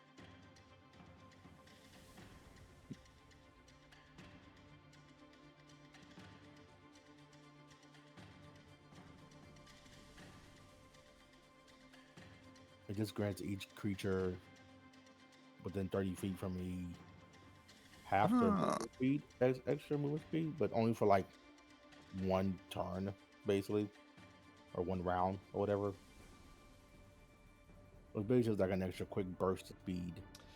You I don't know how guys will all gain that of a pace because he has used that of Shirel's Reverie, as you guys have gained that of speed again, at least for that of a moment being. Nice. So now you are back to being two paces between. With that of what seems to be like what you could guess to be more so the exit, more so the path leading up, now becomes that of the most difficult challenge is going up that of the crater. Shit.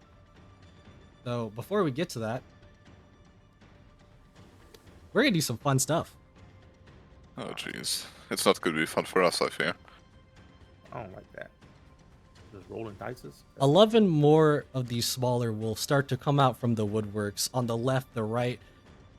It is getting worse and worse by the moment. As you can see, this territory is their territory, and they do not take kindly to outsiders. As at this very moment, it is looking like quite a dire situation. Really. Dire. I mean, I don't know what you want me to tell you. But for now, that leaves it to you guys.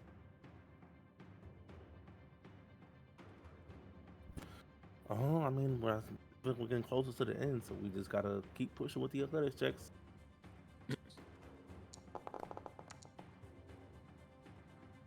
I will try again for my advantage.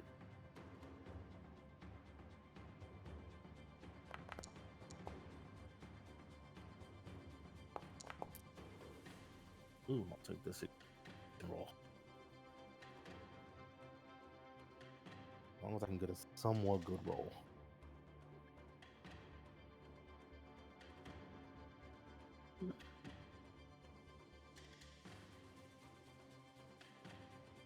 So my question, Julie, how's your back feeling?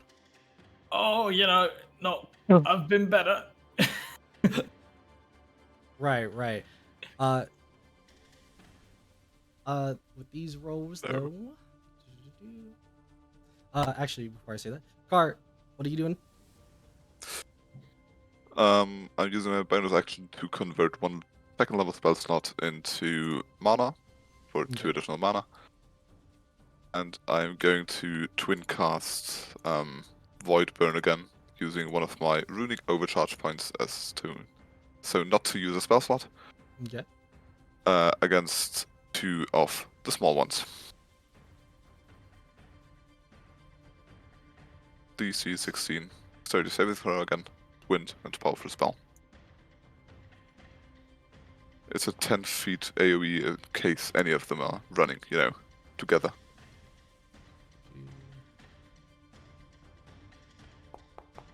I have another question. We're done with this.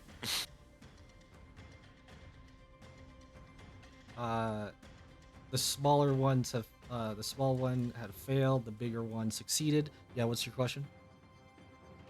I wonder how far is Tuli far back, or is he still with everybody? Truly is as far back as Byron is, which is at the back of the party, but they're still somewhat keeping up with you. But they are Oh still. boy. However, the reason why, okay, I'll actually say that in a second here. For that of the void burn, real quick, it's 30 damage. 30 damage total. Yes. No runes this time.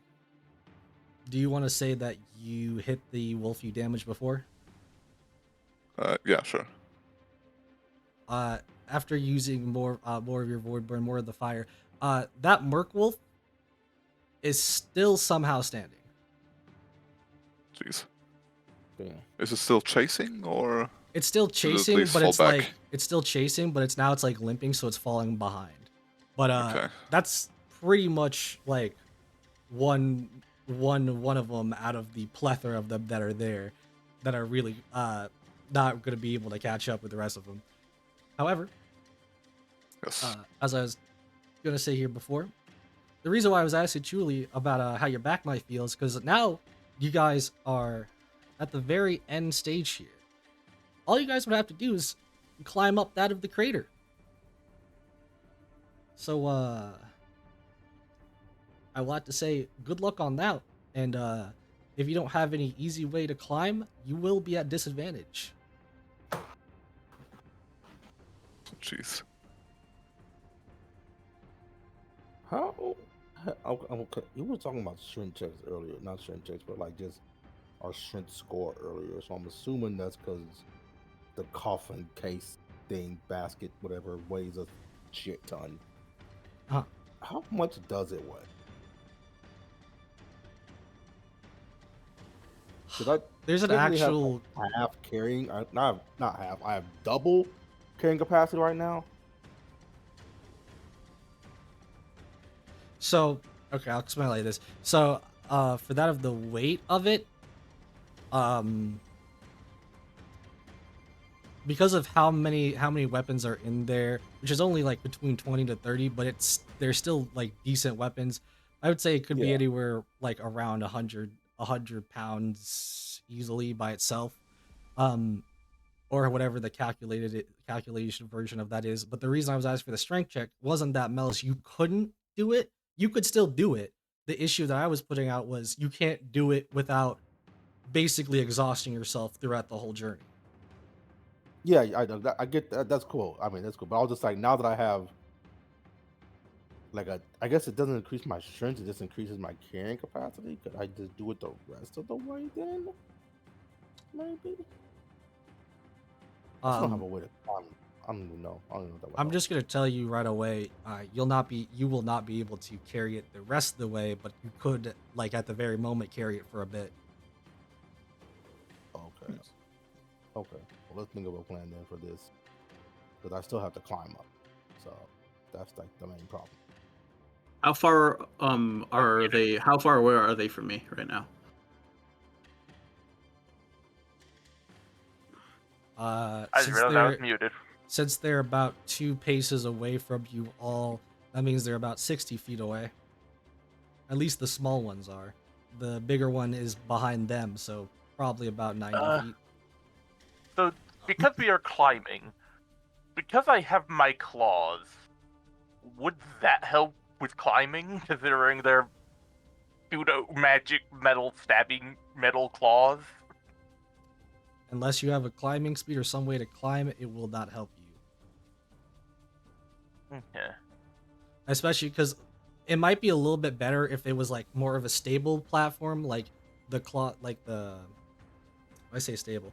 The claws would be able to dig in more into it, but it's essentially like you're just going up a slope. It's not gonna help you. Okay. Okay. Then I guess I will, since I'm doing advantage normally, this time I'd be at normal. I guess I'll preemptively spend inspiration to get an advantage. You don't gotta preemptively do it. So am I still just at advantage then? No, I'm Am I saying at- you don't have to preemptively use your inspiration. You could use it after seeing the roll, but not the outcome. Okay.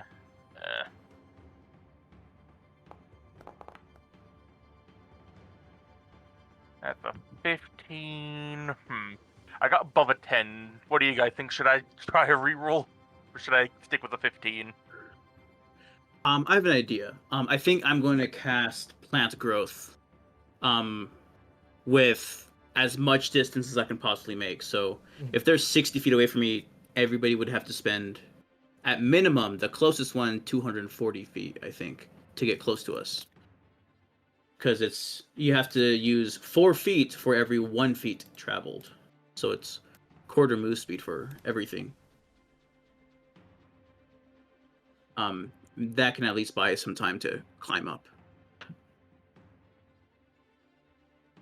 All right. Does that check out, Dan? Yep. I can't tell you what that does specifically right now, but you have casted it and you have basically slowed down the wolves behind you. However, you guys again still have to get up that of the crater. Yep. Yeah. So basically, from me to 100 feet behind me in a 100-foot radius is just a difficult terrain, quarter movement.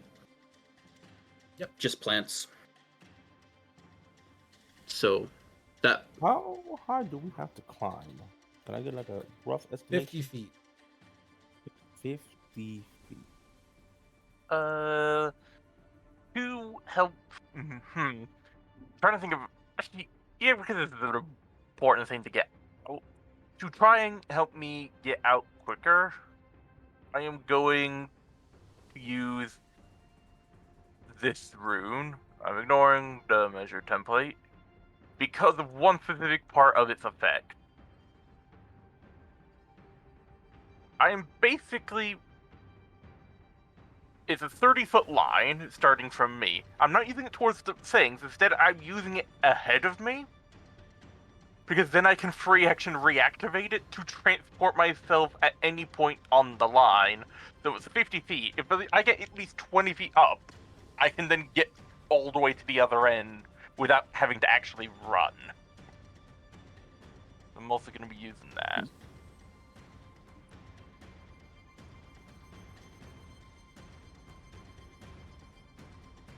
Okay. Takes up my biggest rune, but hey, it's my most useful transportation method right now. I mean, that's what you choose. Yeah, it's all fine. Okay, all right, I got it. Sadly, I don't get my flying speed yet. I gotta wait 3 more level ups. Okay, got my plan here. I have to make sure these spells are not all concentration, and they are not. So now that I see that he has slowed them down, thankfully, I am going to cast jump.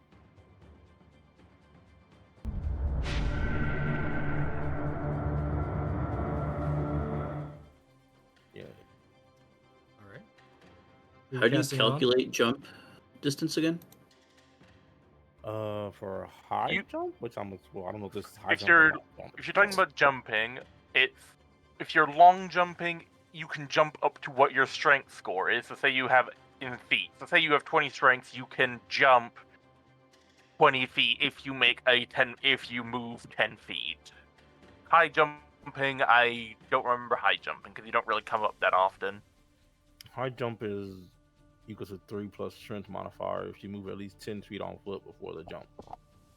I mean, in either case or the way, at least for this moment, I can definitely tell you jump would help.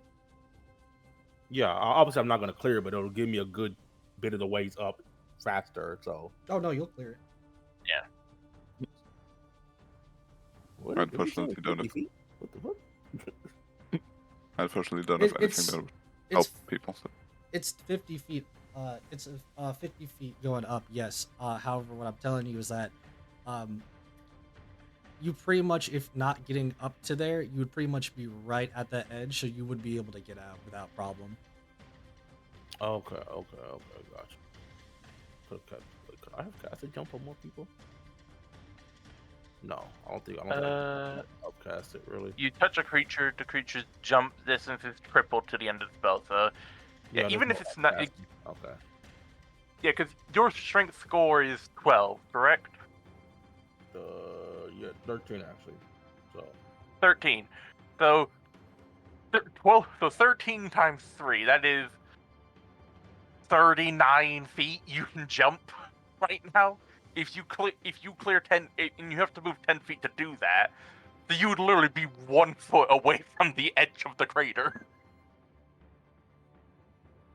So yeah, I will cast jump, and then I will jump up there. Then I had to make sure that wasn't gonna mess up my other concentration as well. So Hey, Baranzar Cobral, thank you so much for the raid. What's up, people? How's it going? hello everybody. Love to see Hello. people enjoying some good old Runarcana. So Oh, also captive audience, no pressure. all the pressure. Oh no. We are currently running from wolves with an old man and one of our companions carrying a very heavy backpack. We love it. So I will continue on here. Melis, you, as I said before, you pretty much, unless you were trying to do something else before you did that, you proceed on to do the jump and go ahead and basically you essentially, like they were kind of saying, reach there like 1 foot away, yeah, but like you pretty much just hand out, barely hanging on to it, and go up from there. Yeah, I will. I guess go up. Am I basically looking at the exit of this crater area and everything, the pathway on and everything? You are at the exit. Oh, okay, cool. All right. Car did something. Core did something. Melis did something. As well as that of Guy did something, but I still need that of your athletics roll. At disadvantage unless you have something to change that. No, you're not. All right. So athletics, right? Yep.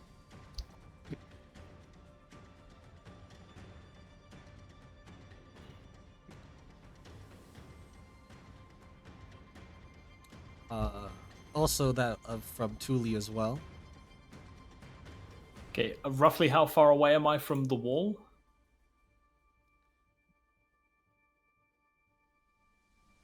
Like in terms of paces, I mean, like if that's what we're going off. No, you're still 50 feet away. So, I technically I guess Melis would have been closer. So maybe it might be like more of like 55, 60 feet away for you. But that's what I was saying with the slope is it's pretty much you're going up the crater. It's pretty much going up 50 feet more than it is Oh, I got you. more than it is doing anything else. Yeah. How's our client's person doing? As I said before, he is pretty much in the back with that of Chuli, and at the very moment, he's actually slower than Chuli as he's running out of breath very fast, sweating very heavily, and these wolves looking very hungry. All right. He'll be fine. Can I, even that he is not, like a tall man, can I try to carry him flying? Or do I know that he's going to be too heavy? He's He- decently tall. He's like 6 feet. He is 6 foot, so he is technically decently tall in a shape, way, or Ah, form. shit. However, even if that was or wasn't the case, you've seen him pull out rice cake after rice cake randomly out of his pockets, so you have no idea Oh, what God. could be on him. Yeah, true. That dude might have a crazy amount of stuff in his inventory. That's fair, that's fair. Oh, Hmm. Trying to see if there's anything I know that put him out.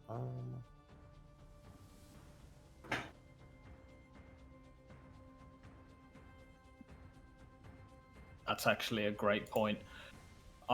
So in the middle of my running, I'm just gonna turn to me like, they're after food. Throw the rice cakes. I can't, it's my favorite snack! Oh my god. And you're theirs. He looks behind, he's like, fine! He goes into his shirt, grabs a rice cake, throws it, grabs a rice cake, throws it, grabs a rice cake, throws it. By the time he's done throwing his majority of his rice cakes, he's thrown about 40 of them. In places you didn't even expect him to pull from. Let's see if that buys us some time. And I think with that, I actually will just say you guys eventually do pass through here. Between that of being slowed of all the vines on the ground, as well as at least somewhat of a food basically being thrown towards them out of probably basically of all these wolves that you already know are pretty hungry. They haven't had anything to eat, so getting food just thrown in front of them, they might go for it. So in that case, I'm gonna say that over some time, and by some time I mean like less than a minute, you guys all are able to get over that of the crater.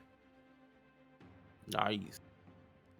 As in the distance you'll hear the sound, oh, and slowly fade away.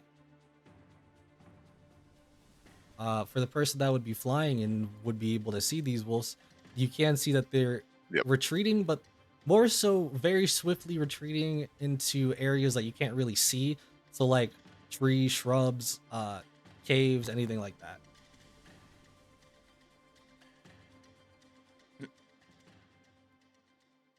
I'll just, message, I guess, Melius and Cora in the best condition, that the wolves have retreated. Melissa will kind of breathe a sigh of relief and kind of sit down, maybe leaning against like a tree or something. To kind of just be like, whew.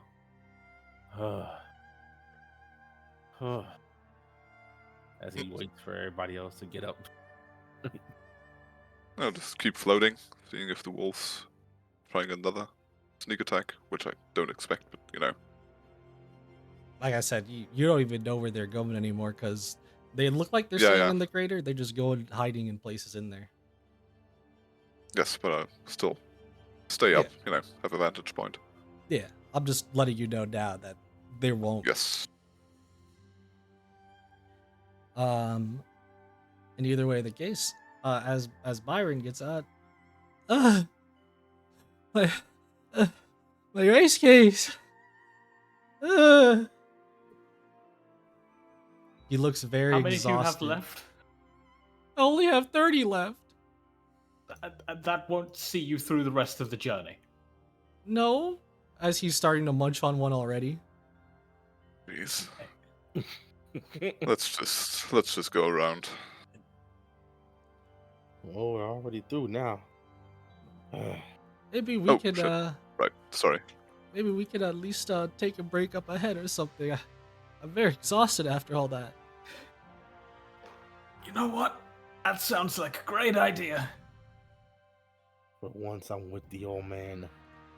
I will say because of that whole endeavor though, the old man will be gaining an exhaustion point. Makes sense. He is old. And Well, it is already dark out, so do we look for a place to take a long rest?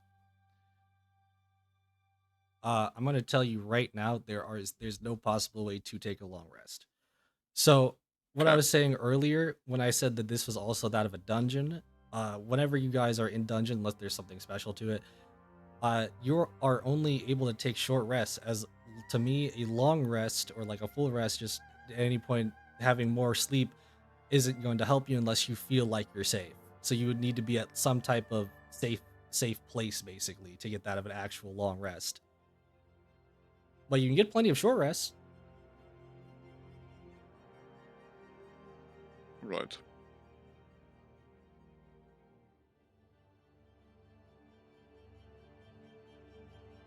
So do we take a short rest then? Yep. Just sit down for a while? No one's hurt, right? No, none of us took damage. We just used resources. True.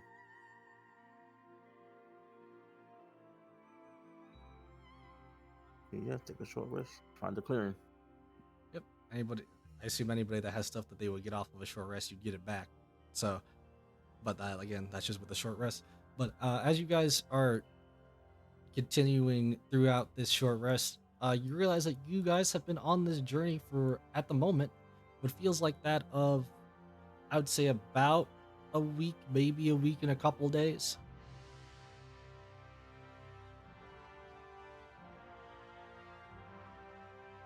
And on top of that, it has become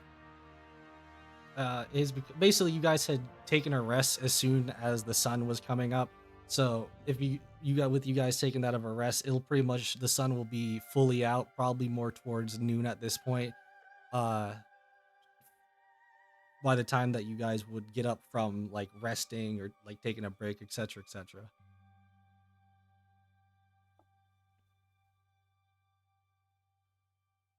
Right. Let's continue on then. Well, you said it's been like over a week. We haven't taken a long rest in a week. Remember what I was saying earlier about this being a dungeon?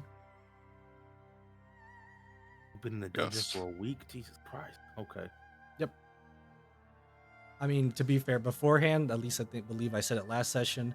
He said like the journey would take like a full month to get there and back, pretty much the same time that Yes. the Spirit Blossom Festival would start. Oh. Okay. All right. Let's just hope we can take a rest at the point where we need to get to. So it we're- hasn't been a single day since I'm at the party. You Wait. met the party on like day one, so you Yes. So You've been with us We've- for like a week. yes. Yeah, I guess so. Yeah. yeah, that's just because Interesting. it's to represent like this like I said before, all this isn't like small. None of these places are like small like it's represented on the map. This crater, I could not give you a technical size for how big the crater is. It's kind of like trying to find your way through that of a it's like trying to find your way through that of a whole like African rainforest almost, you could have said, where it's actually like pretty massive. That's why I'm saying you guys have been traveling for a while.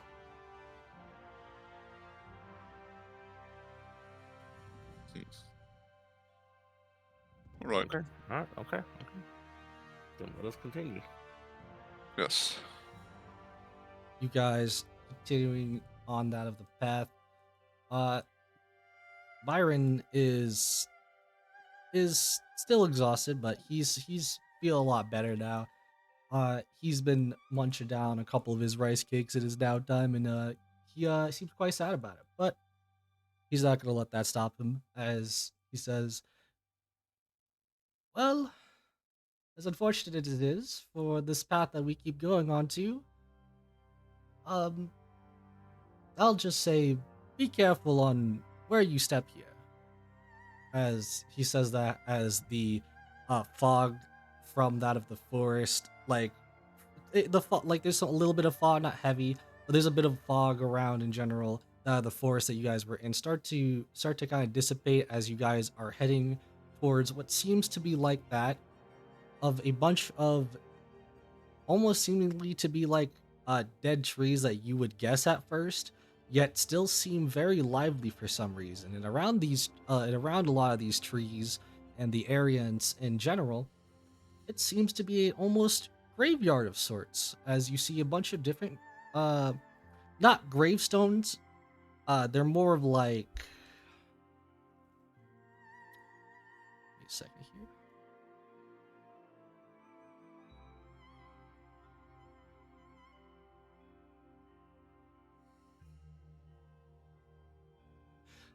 With that of like offerings or like small things put into that of the dirt for that of the dead, like nothing that would truly be a hindrance on that of the local area, you could say. And going through here, you will see that of a singular shrine, and this singular shrine, whatever maiden would be that of this shrine, you see in front of it that of a uh woman who seems to be like kind of in a praying stance of sorts, almost looking like they are praying for that of the dead. Uh, here we go. And looking at them, they have that of what seems to be like a weird variation of monk clothing. But more than anything that you would take notice to would be the fact that they seem to have that of a uh, almost blindfold on, is what you would say.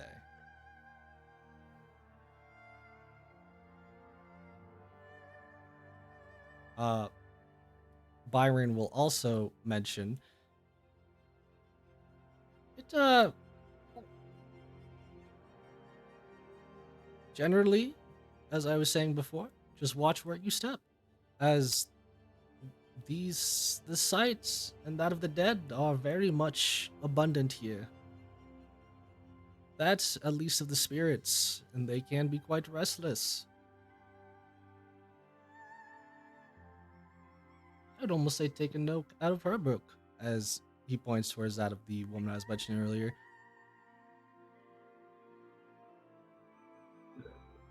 Millis have kind of a disgusted look on his face. He looks at this area.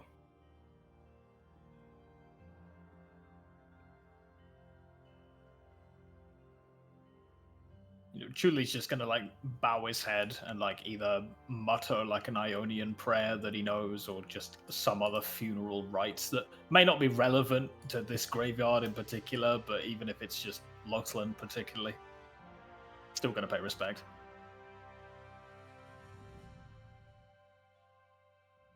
Yeah, just keep quiet while you're here. Do not disturb the dead.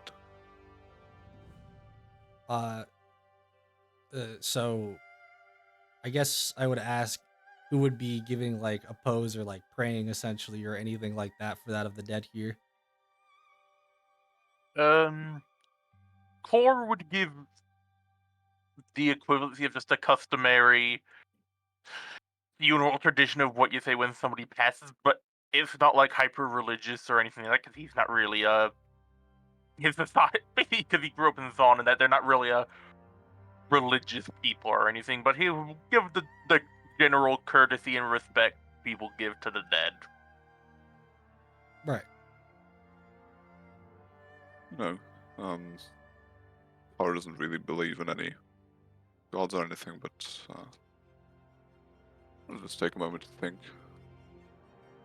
about it, but not like give any prayers.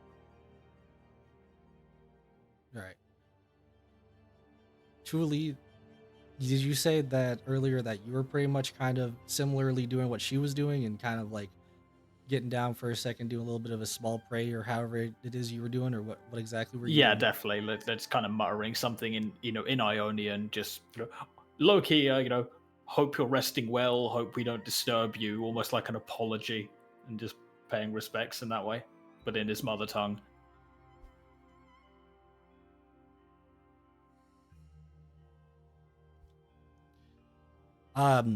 Without so much as like any introduction or any like movement, you will swiftly hear that of the words towards you, Chuli, because I would think that you would be the closest one, as well as it's more so directed at you.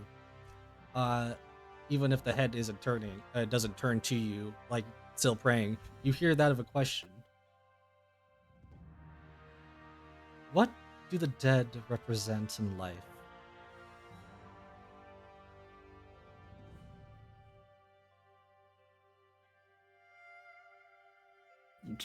No, Chuli's just gonna, just turn and go.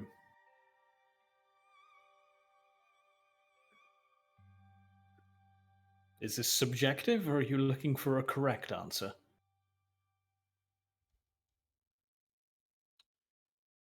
She says, hold on. She just says, what do the dead represent in life?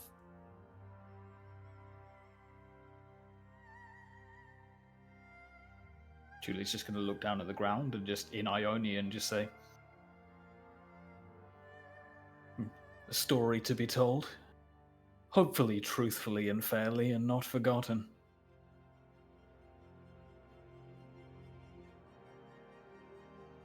She kind of smirks a slight bit as the smile kind of quickly fades though. She proceeds to get up from her praying stance and proceeds to give out a hand towards you. Yeah, Julie will accept it. He's a little on edge, but he'll accept it all the same.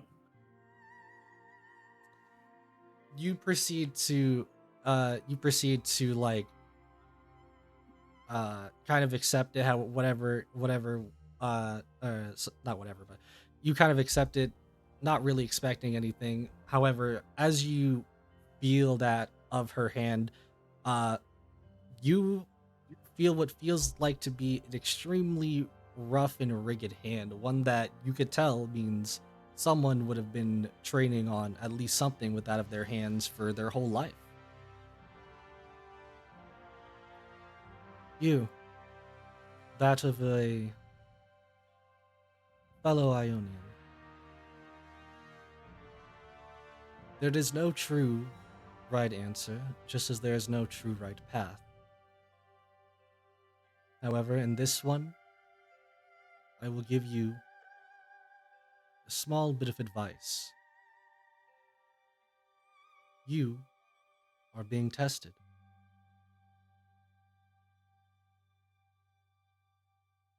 As she is going to proceed to go back down and pray further for the dead. And as she does, she says, just don't forget your origins.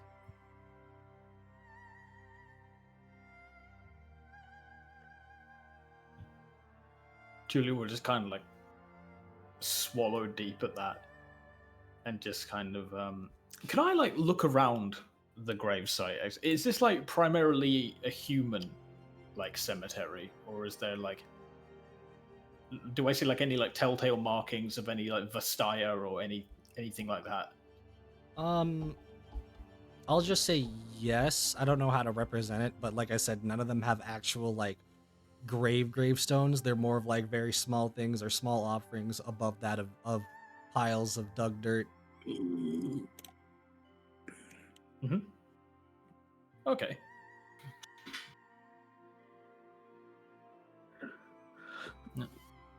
You know, so yeah, Chuli's just gonna like go through the you know, through the graveyard, just paying, you know, quiet respects to it. Oh, sorry, carry on. No, sorry, no, I'm just gonna say I'll be right back. I need to go to the restroom real quick. All right, no worries. Good. All good. Yeah. Julie's just gonna be like paying like almost passive homage to the graves that he says. Just gonna, you know, rest well. Apologies if I'm disturbing you. And if I do come across anything that's like notably Vastaya, it's just gonna be like, you know, rest well, ancestor. It's a shame I couldn't have known you in life.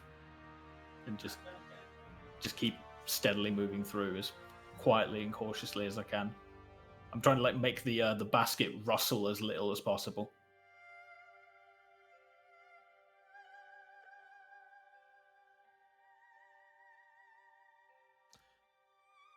You just give me a second here.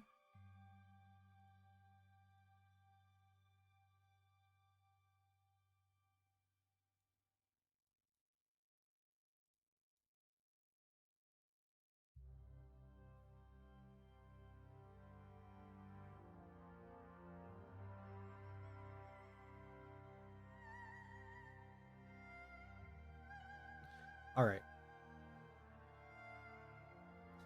You as you proceed to do so, you almost feel like that of an easiness, like a calmness in that of the air. Whatever that may mean at the very moment, who knows?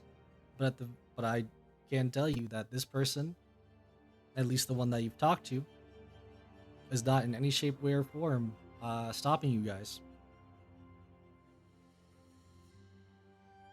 And we'll just keep on Nice. moving. We can Yeah. get out of this wretched place. And as you guys go ahead and start to move, Chuli, because again she kind of more so directs it at you, even if she's not like looking at you at your direction, goes, "You are approved by the claws of a dragon." Julie's just gonna mutter under his breath, huh? 3 for 3.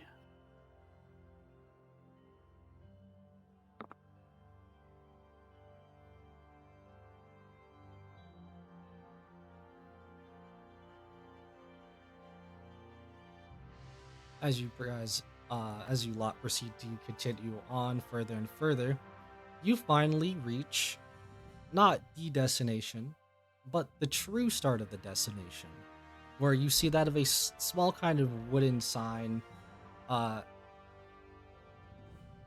a small kind of wooden sign that reads Mistfall. I'll just straight up not going there for like 5 minutes. Oh, jeez. That's those mountains I see. Yes, this is the beginning of going of pretty much what you see to be going up towards that of the mountains. With pathways that kind of twist curve inside into that of the mountains, further and further. Do you guys go ahead and continue on into the mountains without anything? Anything else? I mean, how much is our prestigious guest? Does he want to rest before we head in, or? You will love to take a rest if you want to give him one. Little short rest just before we go into literal mountains. Yeah. Seems like a good would idea. Would be wise, yes.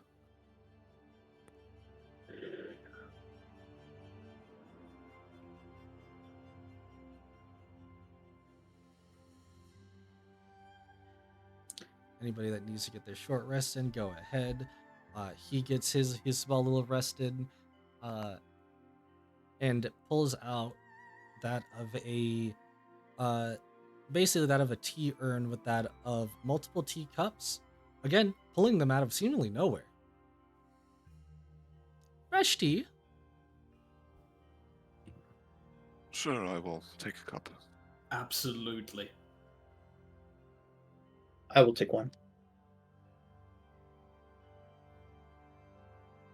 All right.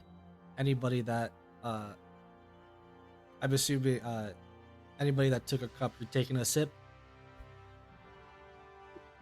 Yeah. Yes. Yeah. He says, glad to see everybody likes tea, especially the ones here, because I had just picked these leaves up from the graveyard back there. Hmm. How does it taste? It it kind of like tastes a slight bit sour at first, and then after a bit of sour, it turns to sweet, and that's like with every sip you take. Tell them that I like it.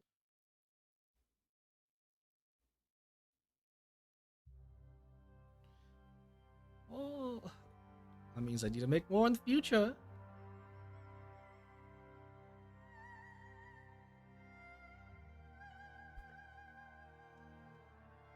So, you lots, I wonder, why is this journey important to you?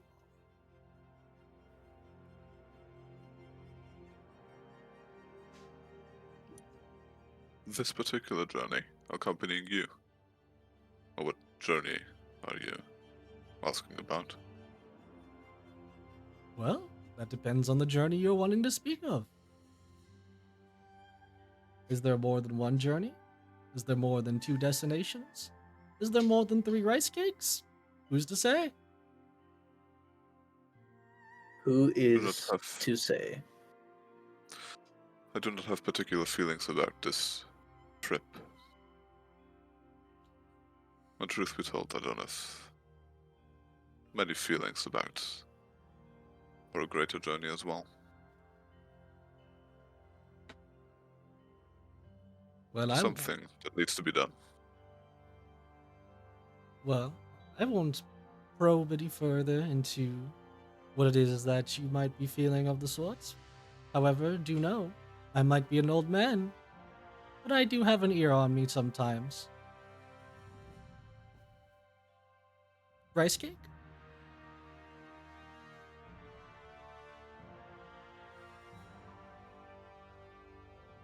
Yes, thank you.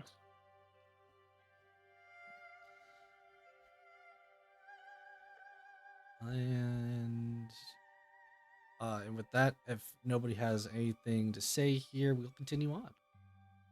All right. Mm-hmm. Going up towards that of the mountains here. Let's change the music.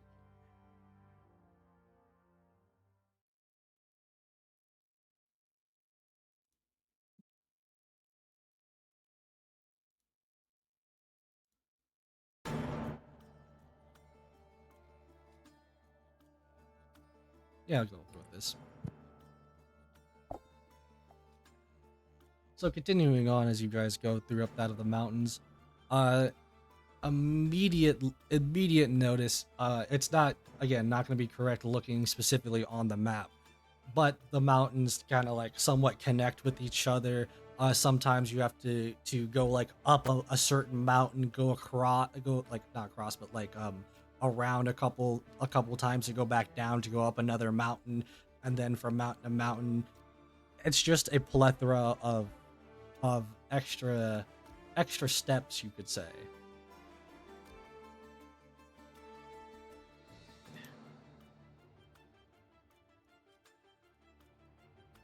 You guys making it through further and further, though.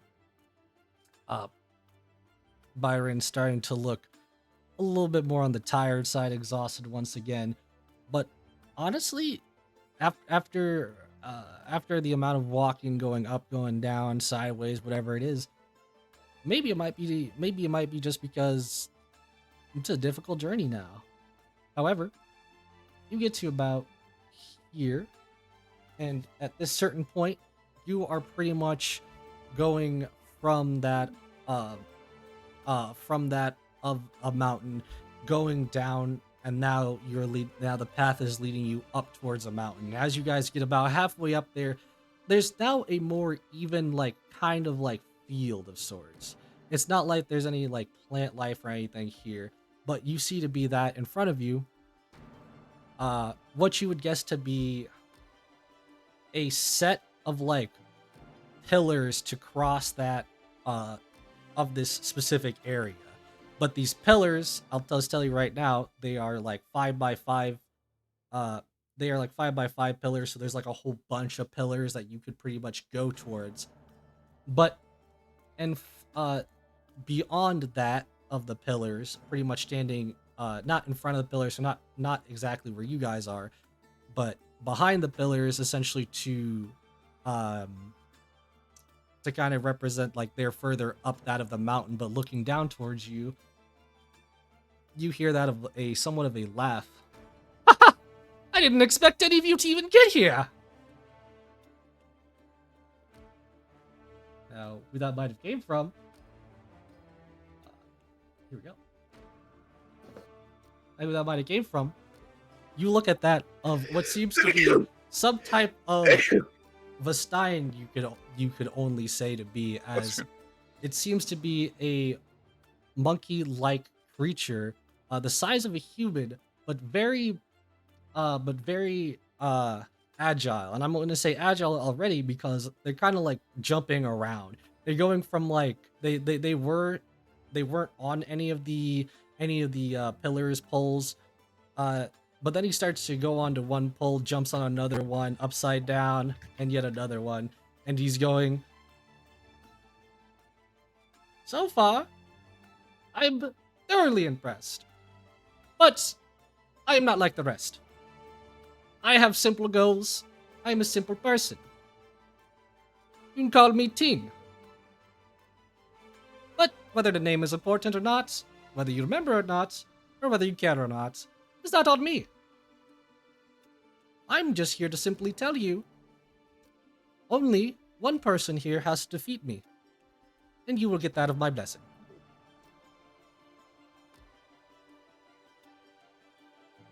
Here's a good berry.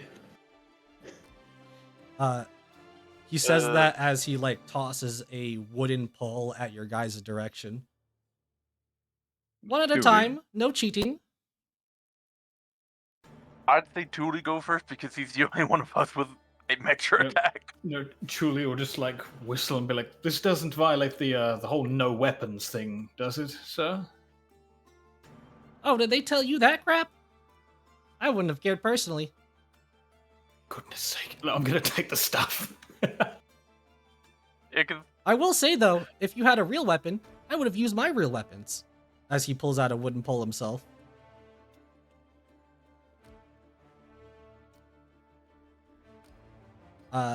He then gestures for pretty much any of you to essentially step forward onto any one of the pillars.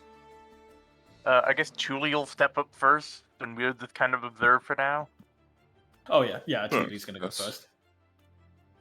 I guess I'll technically be next, purely because I'm the only other martial character we have with us today. Yes. Chuli, you proceed on to. I told you so. If there are five, it's basically there's 5x5 pillars, aka not like the size, because each size for that of the pillar is like barely a foot. Like you couldn't like put your full foot on them essentially. Yeah. I'm just telling you 5x5 as in that's how many there are. Yep. So there's 5 like things to basically like put a single foot on and just balance on. Yeah. Cool. Cool. Yep. Chuli should be able to. I think Chuli's light enough on his feet that he can at least do a little twirl before he hops up and balances between them. He's no bodhisattva, but he's pretty light on his feet. You proceed onto one of them, and he goes, "Great, we start. Duck!" As he proceeds to swiftly thrust that of a pole straight for your head. Yeah, I mean, give me that of a because he at least told you. You may make an advantage acrobatics or athletics. cool. Oh, come on. You should all 14. 5 and a 3.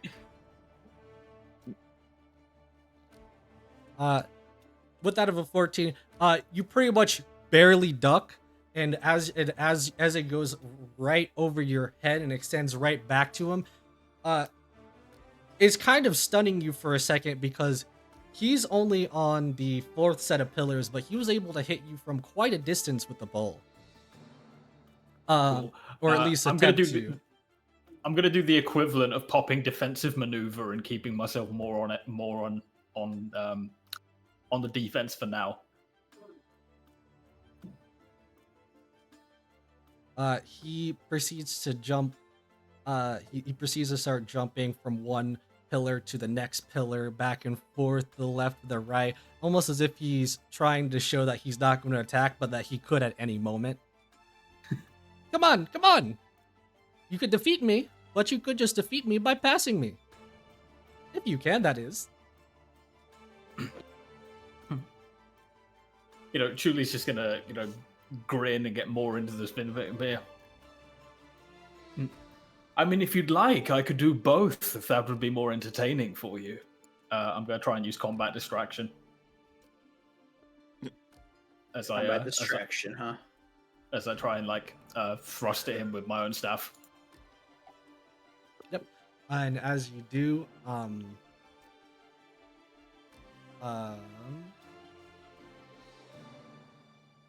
are you using it?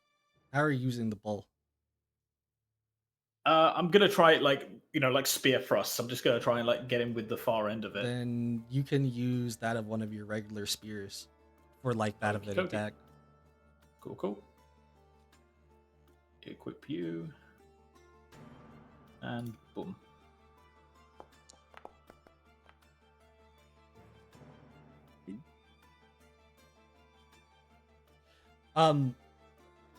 You proceed to thrust the wooden pole, and you're almost trying to predict him because he's jumping around everywhere on one pole to the next pole, and he goes onto another one of the poles that is pretty much next to you, and you predicted that to a point to where the moment he's jumping, you're already thrusting it in towards him, and as you do, he pretty much upside down holds that of the pillar that he was going to, and you see pretty much you would have been aiming for the chest, but instead he has his head tilted up looking at you in a really weird it's a monkey, so you pretty much he can control his whole body kind of way, so his body isn't facing you, but his head is looking at you as the pole that you had thrusted essentially went right under him because he did that, as he goes, "Oh, almost got me."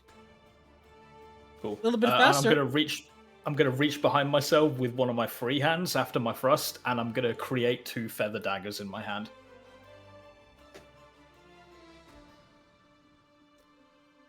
All right. And that's my turn functionally. He proceeds to then jump back and say, "Haha! Since you almost got me, I think it should be time that we shake things up a little bit."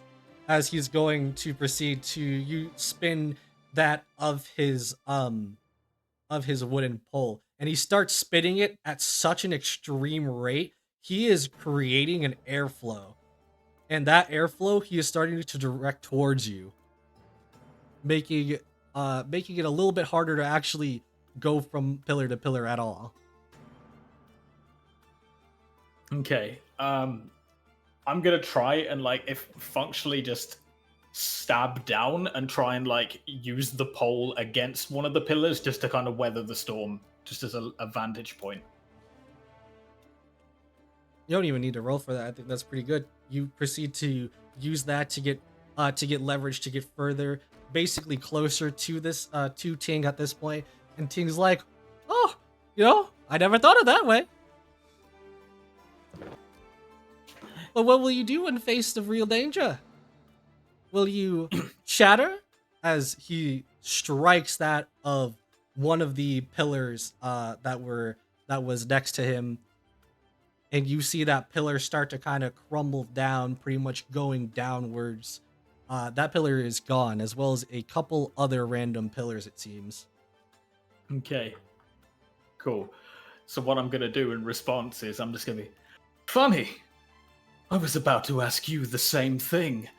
I'm going to throw my piercing daggers and try to get a decent spread where they hit the bases of the pillars either side of him to try and like make the surface a little uneven.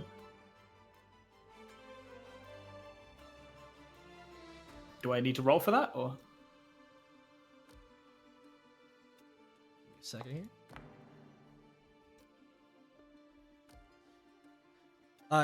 As you proceed to, you're hitting the bat of the pillar, right?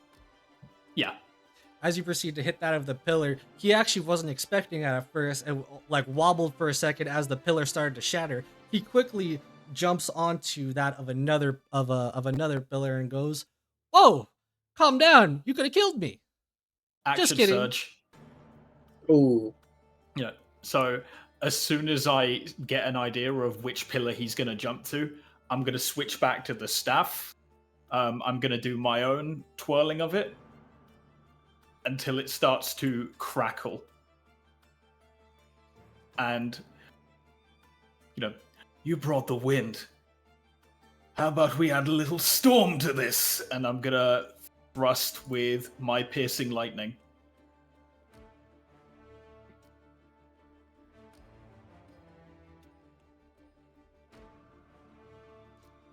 Are you doing it at the pole or him? At him, now that he's so like I've thrown the at him. He's making the roll with disadvantage. Oh boy. With that, Ting is like, he said what he said before, so he's like, "You could have killed me. Just kidding." And then as he proceeds to kind of like start to laugh, gloat to himself, you could tell he's very cocky and doesn't realize that you saw the technique he did, except you did it better, because you start with the twirling of the staff. So with that of the wind force combined with that of the lightning shock, sounds like that of a huge thunderbolt pretty much coming out towards him, which doesn't specifically hit him, instead hits that of the pole. But he was not expecting that even in the first place, as he was going to basically jump to another one. You have pretty much the lightning has hit that of the stone, while you yourself have pretty much pushed him back to where he's like, oh, I'm still good. Let's keep going. This is fun. As you realize something, Julie, he is no longer on the pillars. And Julie's gonna be like, I mean, I'm happy to keep going, but rules of engagement would say it's my win. And he's just gonna point to his, point down. What? But I haven't even lost yet. What do you? Wait. As he's looking down. Well, I'll be. How did I get here? He starts very confusedly scratching his head a little bit, and he goes, "Well, I was planning to have much more fun and testing you on all of your strengths, but you have truly beaten me." It seems that I am the monkey this time. You all No, may Chuli's pass. just gonna like leap down, like offer him the staff back, and like basically just dap the guy up and shake his hand. He Sick. he takes the pole, but he doesn't take the pole with his hand. He takes the pole with his tail, as he proceeds to shake back to your hand and goes, "I don't know who you quite are, and for some reason you feel familiar, at least to that of this place. Maybe more. In either case, I think one day you'll be a great master of your own." Especially as he kind of leans in more of a whisper now. Especially with that spear technique you might have there. Can't fool anybody with that. Chuli just kind of smiles and goes, Tuli of Lotlin. And one day the wind will carry the name. He kind of like nods and gives that of a kind of like a monkey thing where he goes like he pounds on his chest with one hand, pounds the chest with the other hand, and does it like a couple more times. And with that, he lets you guys pass without any trouble. And for you, Chuli, you could put this down if you want. Actually,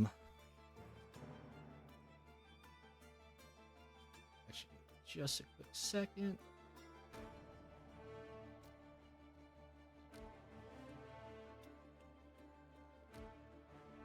Good job, Tully.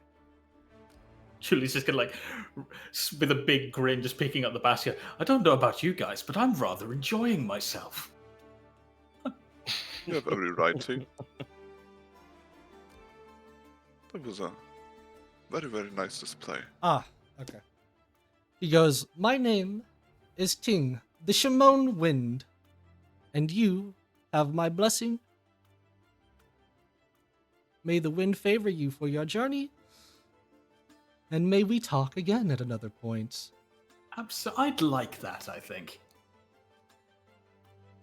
With that, you can actually add in Ting as an ally on your sheet. Oh, amazing. Specifically, it would be Ting, the Shimon Wind, but either way.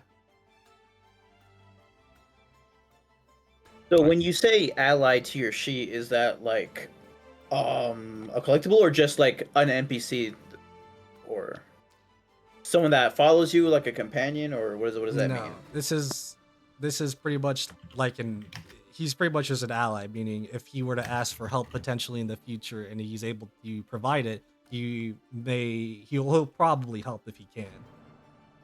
Gotcha. But that would still be more towards just Chuli.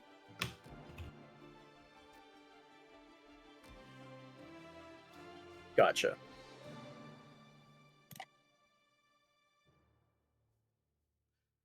With that,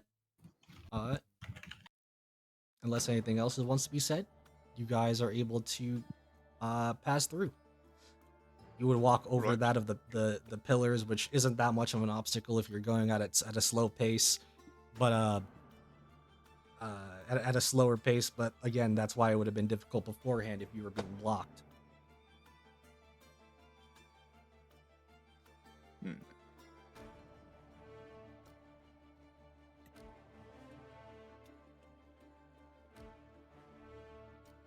And with that being said, you guys proceed on through. And as you are proceeding on through, at this point in time, once again, Byron goes, "I'm getting a bit tired. Maybe we should take a break." All right then.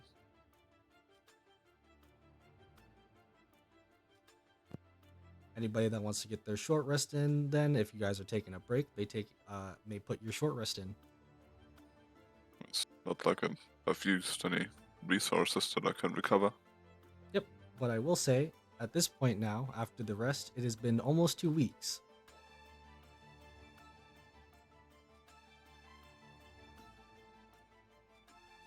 You guys will continue across that of the path, which seems to be a lot easier, even if it is still through from mountain to mountain. It seems a lot easier now at this very moment, at this very point. as for some reason you feel as if the wind itself is almost guiding you.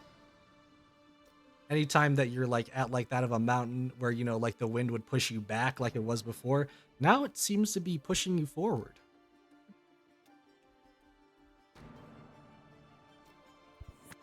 Nice. Good question. How much longer are we planning to go for? Good question. Yeah. Well, I was hoping this will at least I got a stopping point, so I'm hoping 20 more minutes, 30 more minutes. That'll work. Here's the sickness for me. It's almost midnight. Yeah, I know. I will be It's after wrapping. midnight for me. We'll be wrapping up soon. Do not truly worry, but I will say, the journey is soon coming to an end, but not yet. Yeah, Yes. it's quite literally no problem. It's purely just a case of getting a little sleepy.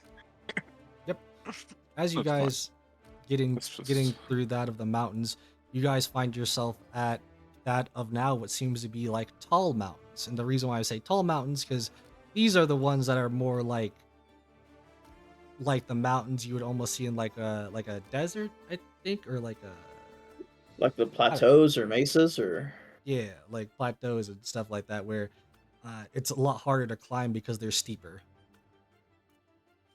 If you were just to regularly climb it, I mean, there is still a pathway to follow, and as you guys are going through here, you see the path that starts to lead you up towards that of one of the areas. How would I say? No, the starting area. It's pretty much like the starting area. You start to go up the path, swirling up that of one of these huge mountains, going towards one, and then going up. But the moment you start going up this path and this pillar, you all hear something. Rumble, rumble, rumble, rumble. As that of what seems to what seems to be like, oh, oh, oh, oh. You see that of a huge like boulder that is the size of the entire path that you guys are on is hurtling towards you guys down the mountain. Nidwin. How big is the path we're on? It's technically a little bit less than 10 feet because you guys are pretty much just going up this small trail up the mountain. So there's like a 10-foot wide boulder coming towards us. Yes, which technically I guess would be large size if you want to put it at a size category. Or we'll turn to the party and we'll say, I believe it is in our best interest to try and combine whatever range attacks we have to try and focus them to break the rock before it hits us. Does everyone Right. agree? Yep. Whatever you do, you should do it fast. It's pretty much coming Yeah, towards so- us. So Yes, I I'm going- will. I'm going to Dragon Breath. Okay. Okay. I will Void Bombard with a rune. Third level spell. Didn't need to make an attack roll against the rock. Not an attack roll, but just a damage roll. Okay.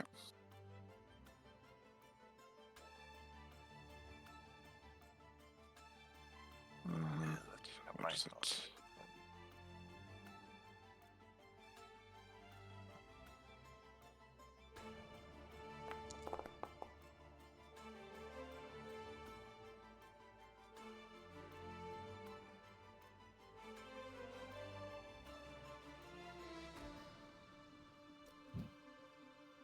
I don't know how good that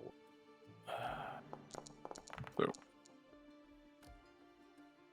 I do 46 damage to the rock.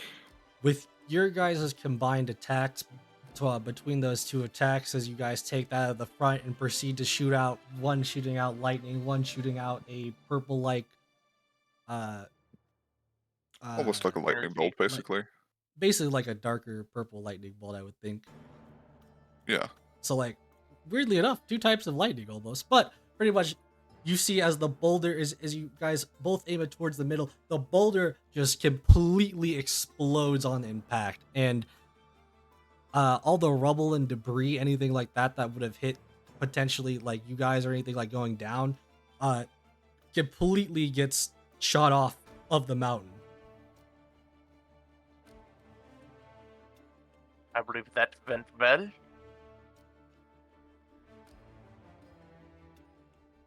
Do you guys keep proceeding up the path? Yeah. Yeah. Oh, yeah. I'm going. After about, I'd almost say 5 more minutes, another boulder is starting to boom, boom, boom, boom, coming on down for some reason towards you guys once again. I think someone doesn't want us on their mountain.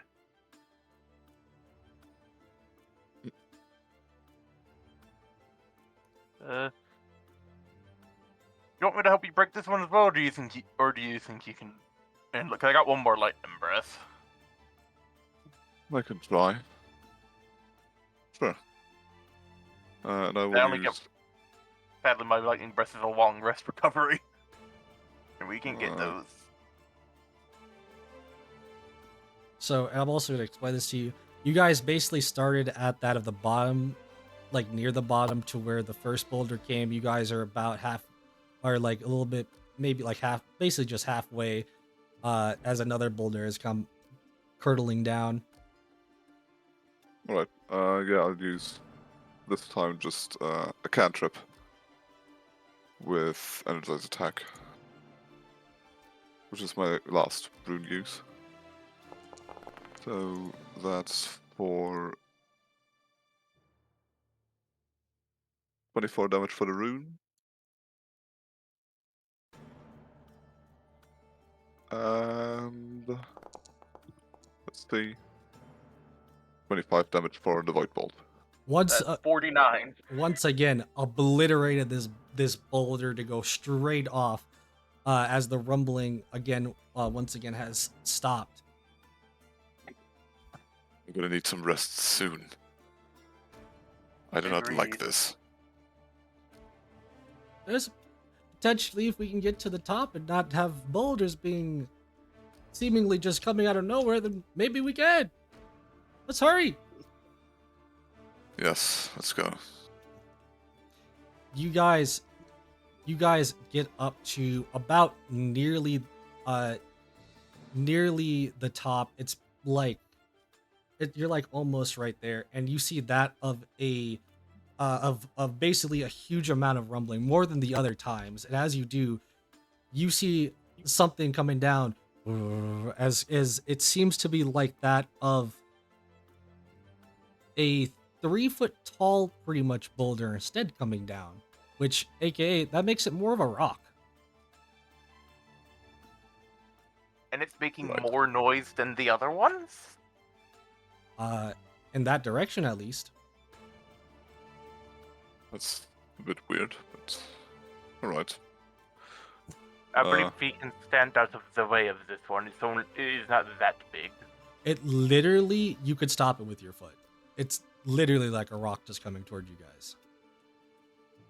But Right, now, I'll just- but now that the small one, pretty much being dealt with however you want to deal with it, you see the thing behind it is that of a boulder, which is what the rumbling was coming from, to be about, I'd say about almost twice the size of the other boulders, but still barely enough to like stay on that of the trail. A 20-foot tall boulder. That's why I said nearing. It's more of like between like 15 to 17. Could I, when you say it's barely enough to fit on the path, could I try to, Knock it off. yeah, to use a teleportation spell, Void Walk, teleport next to it on the inner side and basically knock it off with the force damage?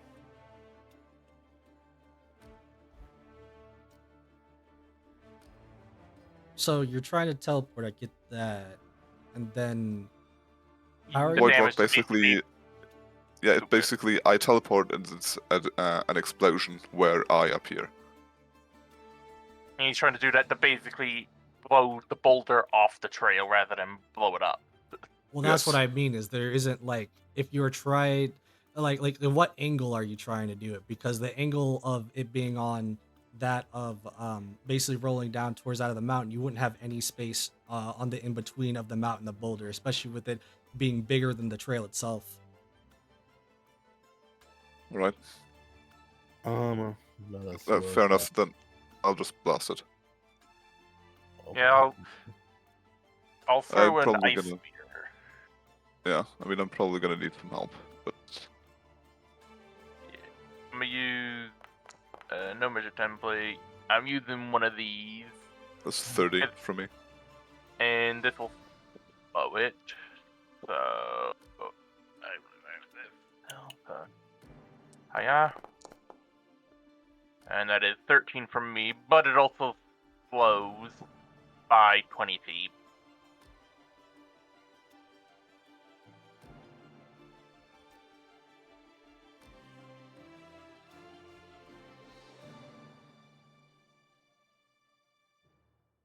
That's a combined total of 43 damage. Yeah, I got the damage. I will also just tell you though, right now, even trying to slow it essentially. I know how the wording is. Wouldn't help in this situation because all you would be doing is trying to like basically freeze a boulder. Uh, or Yeah. it's pretty much still rolling. However, I will say between that of the 13 and 30 damage together, you obliterate this rock as well.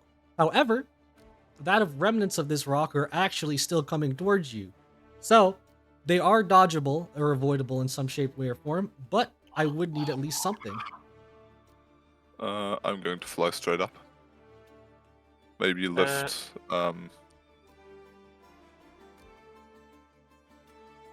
I seriously forgot his name. Uh, Byron, right? Byron. I know it was something with B-Y. Can I just fly up and just lift Byron gently up just a few feet, so you can avoid it as well? Yeah, that's fine. Right. I am going to use this one of my items for when the rubble comes close to me, and I'll suggest to our other party members to get behind me when it happens to basically use this for the explosive cone to just kind of blow up any small rubbles that come in front, because I can use this for that.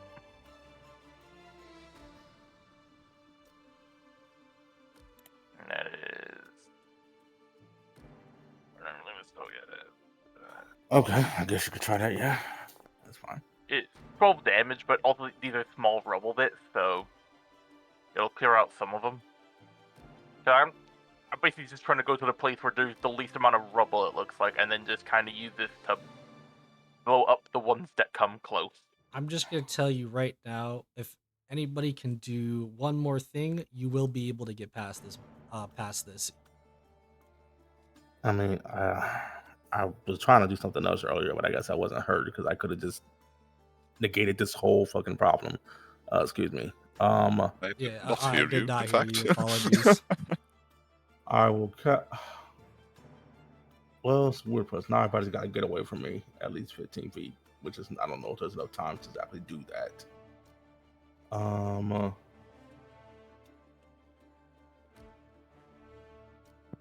wanted to cast Thunder Wave, which literally just pushes any unsecured object away from me. Honestly, that'll do it. All the That rubble. would have did it to the boulder too, was what I wanted to do. Yeah, I get that. But no, canon wise, Melis is like, I don't gotta use my spells unless I have to. No, you do what you want, but you did use that of the Thunder Wave now, and you proceed to pretty much push all of these boulders that were coming out, pretty much away, and at that same time, maybe it might be the best to get to the top now. Yeah, let's get to the top. Yeah. you guys proceed to the top, and as you do, you hear more rumbling. However, the reason why you hear it this time is you are seeing where all these boulders and all this rumbling is coming from. Second. As you do, as you guys come upon to here, you see that of, it's not like the very top, so this person isn't at the top, but you see that of a larger sized something that is apparently boom, boom, hitting from fist to fist into that of this mountain, pretty much looking like they're doing some type of training or something here. And as you all, as this guy, as this big fella, is continuing to punch and punch,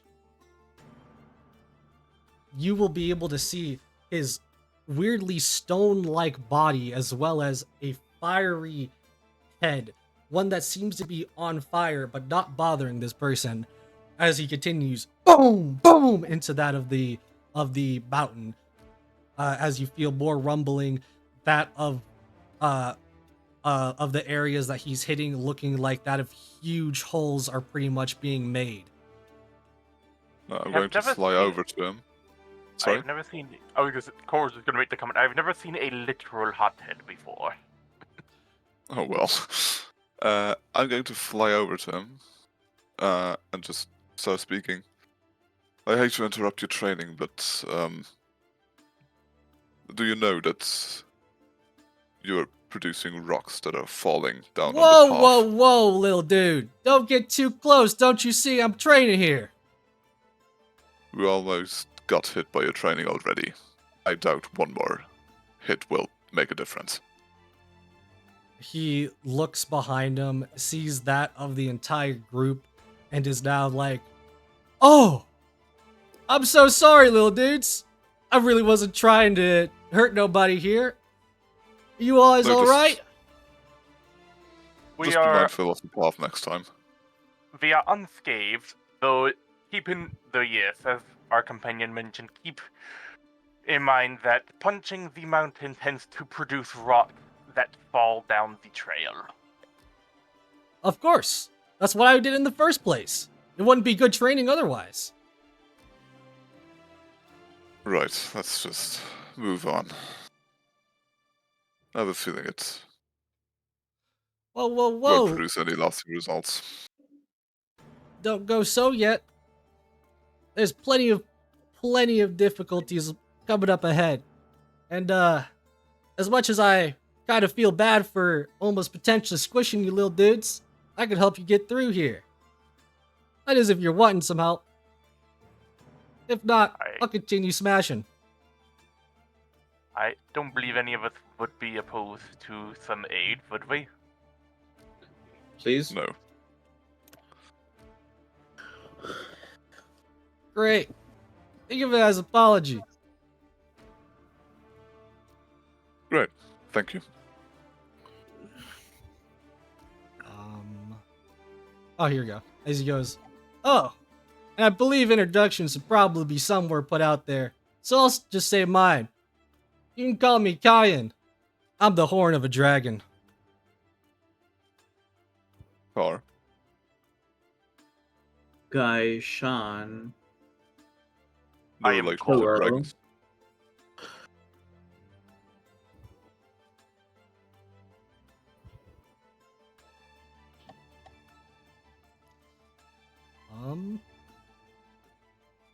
And with that, unless anybody specifically wants to talk with him or do anything in specific with this guy, you guys will get through that of these mountains here very swiftly, as he will pretty much help you and guide you throughout this area. Hey. Nice. You guys pretty much would spend that of a couple of days with him, and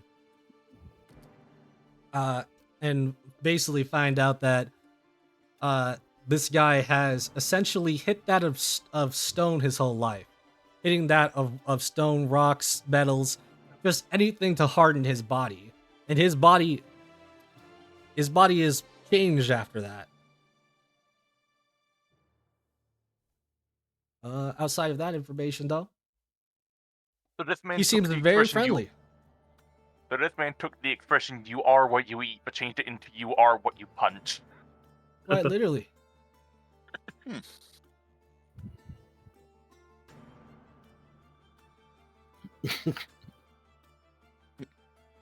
All right. Well, And with that, you guys proceed on to what seems to be like a sort of exit. Towards that, what seems to be a long there are multiple of them, but you'll find that out as you go through. But a long multitude of wooden, somewhat crickety bridges. And he goes, "You guys go ahead now. I hope you guys have find whatever it is that you're trying to do again. I don't know if you told me or not, but I forgot. But also, that bridge isn't gonna support me. So you're on your own." alright. Thank you for your guidance, Kayan. And have a good time training. Just remember, horns of a dragon never rest. He proceeds to go on about his day and leaves you guys to it.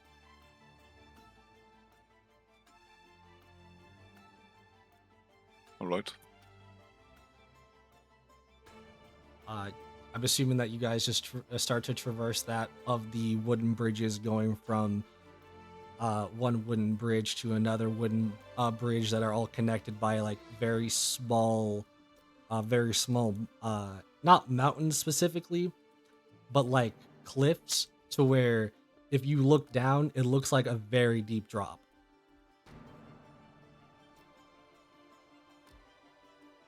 As you guys all proceed to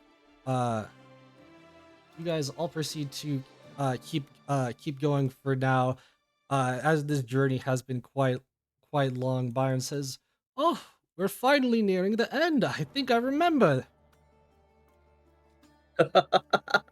Yo, yeah, finally. Jesus. Mayhaps. Oh man. And as he says that, you hear that of another voice, in that of a small bit of a distance.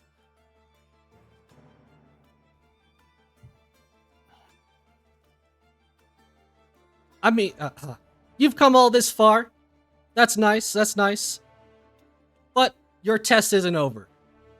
As we will reveal that of another one of these Ionian looking trained people, that of the that of a very slimmer looking female, one to be holding that of a double-sided blade. Why does everyone want to test us? We're here to deliver something, not to join any fucking order.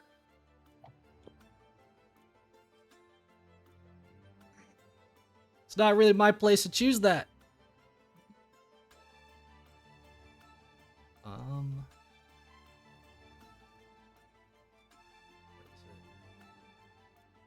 Here we go.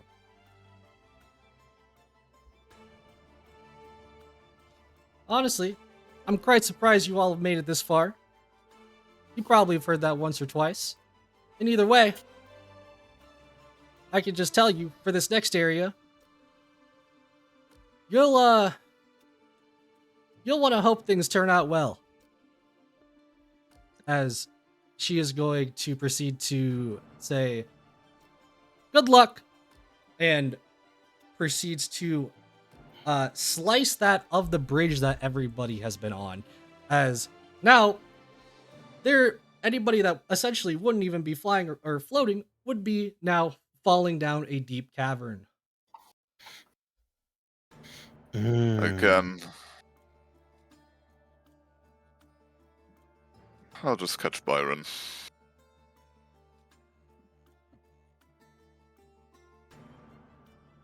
At least Chuli can turn into a bird. Yeah, at some point I'm gonna bird up and just kind of grab the I'm gonna give grab you the basket with my claws. I'm gonna give you a second here. Just give me a second, because I honestly have no idea. I'm gonna give you a second here because I was gonna say this because of, I'm assuming, Car, you're floating. Yes. she looks over. This person looks over at you. This person looks over at you and says, "Well, really, you should be down there too, because for this test, you can't fly, or else you're disapproved. But that ain't for me to decide." I don't. What do you mean disapproved? This is who I am. Are you Okay, going to take away someone's legs as well? I could if I really tried, but you should probably go to your friends down there. Anybody looking down, or at least more so falling at the very moment, would hear that of what seems to be rushing water, basically down below. In either case, what would you like to do, Car? I will lie down.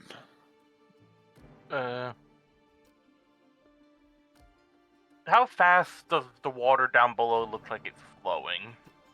Is it You like a can't- standard river? You can't see. This is like deep down there.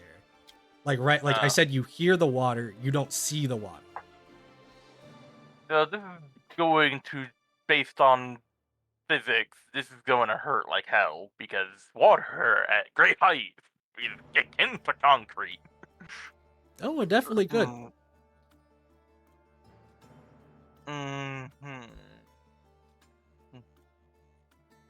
Or, because he can replace this in the future,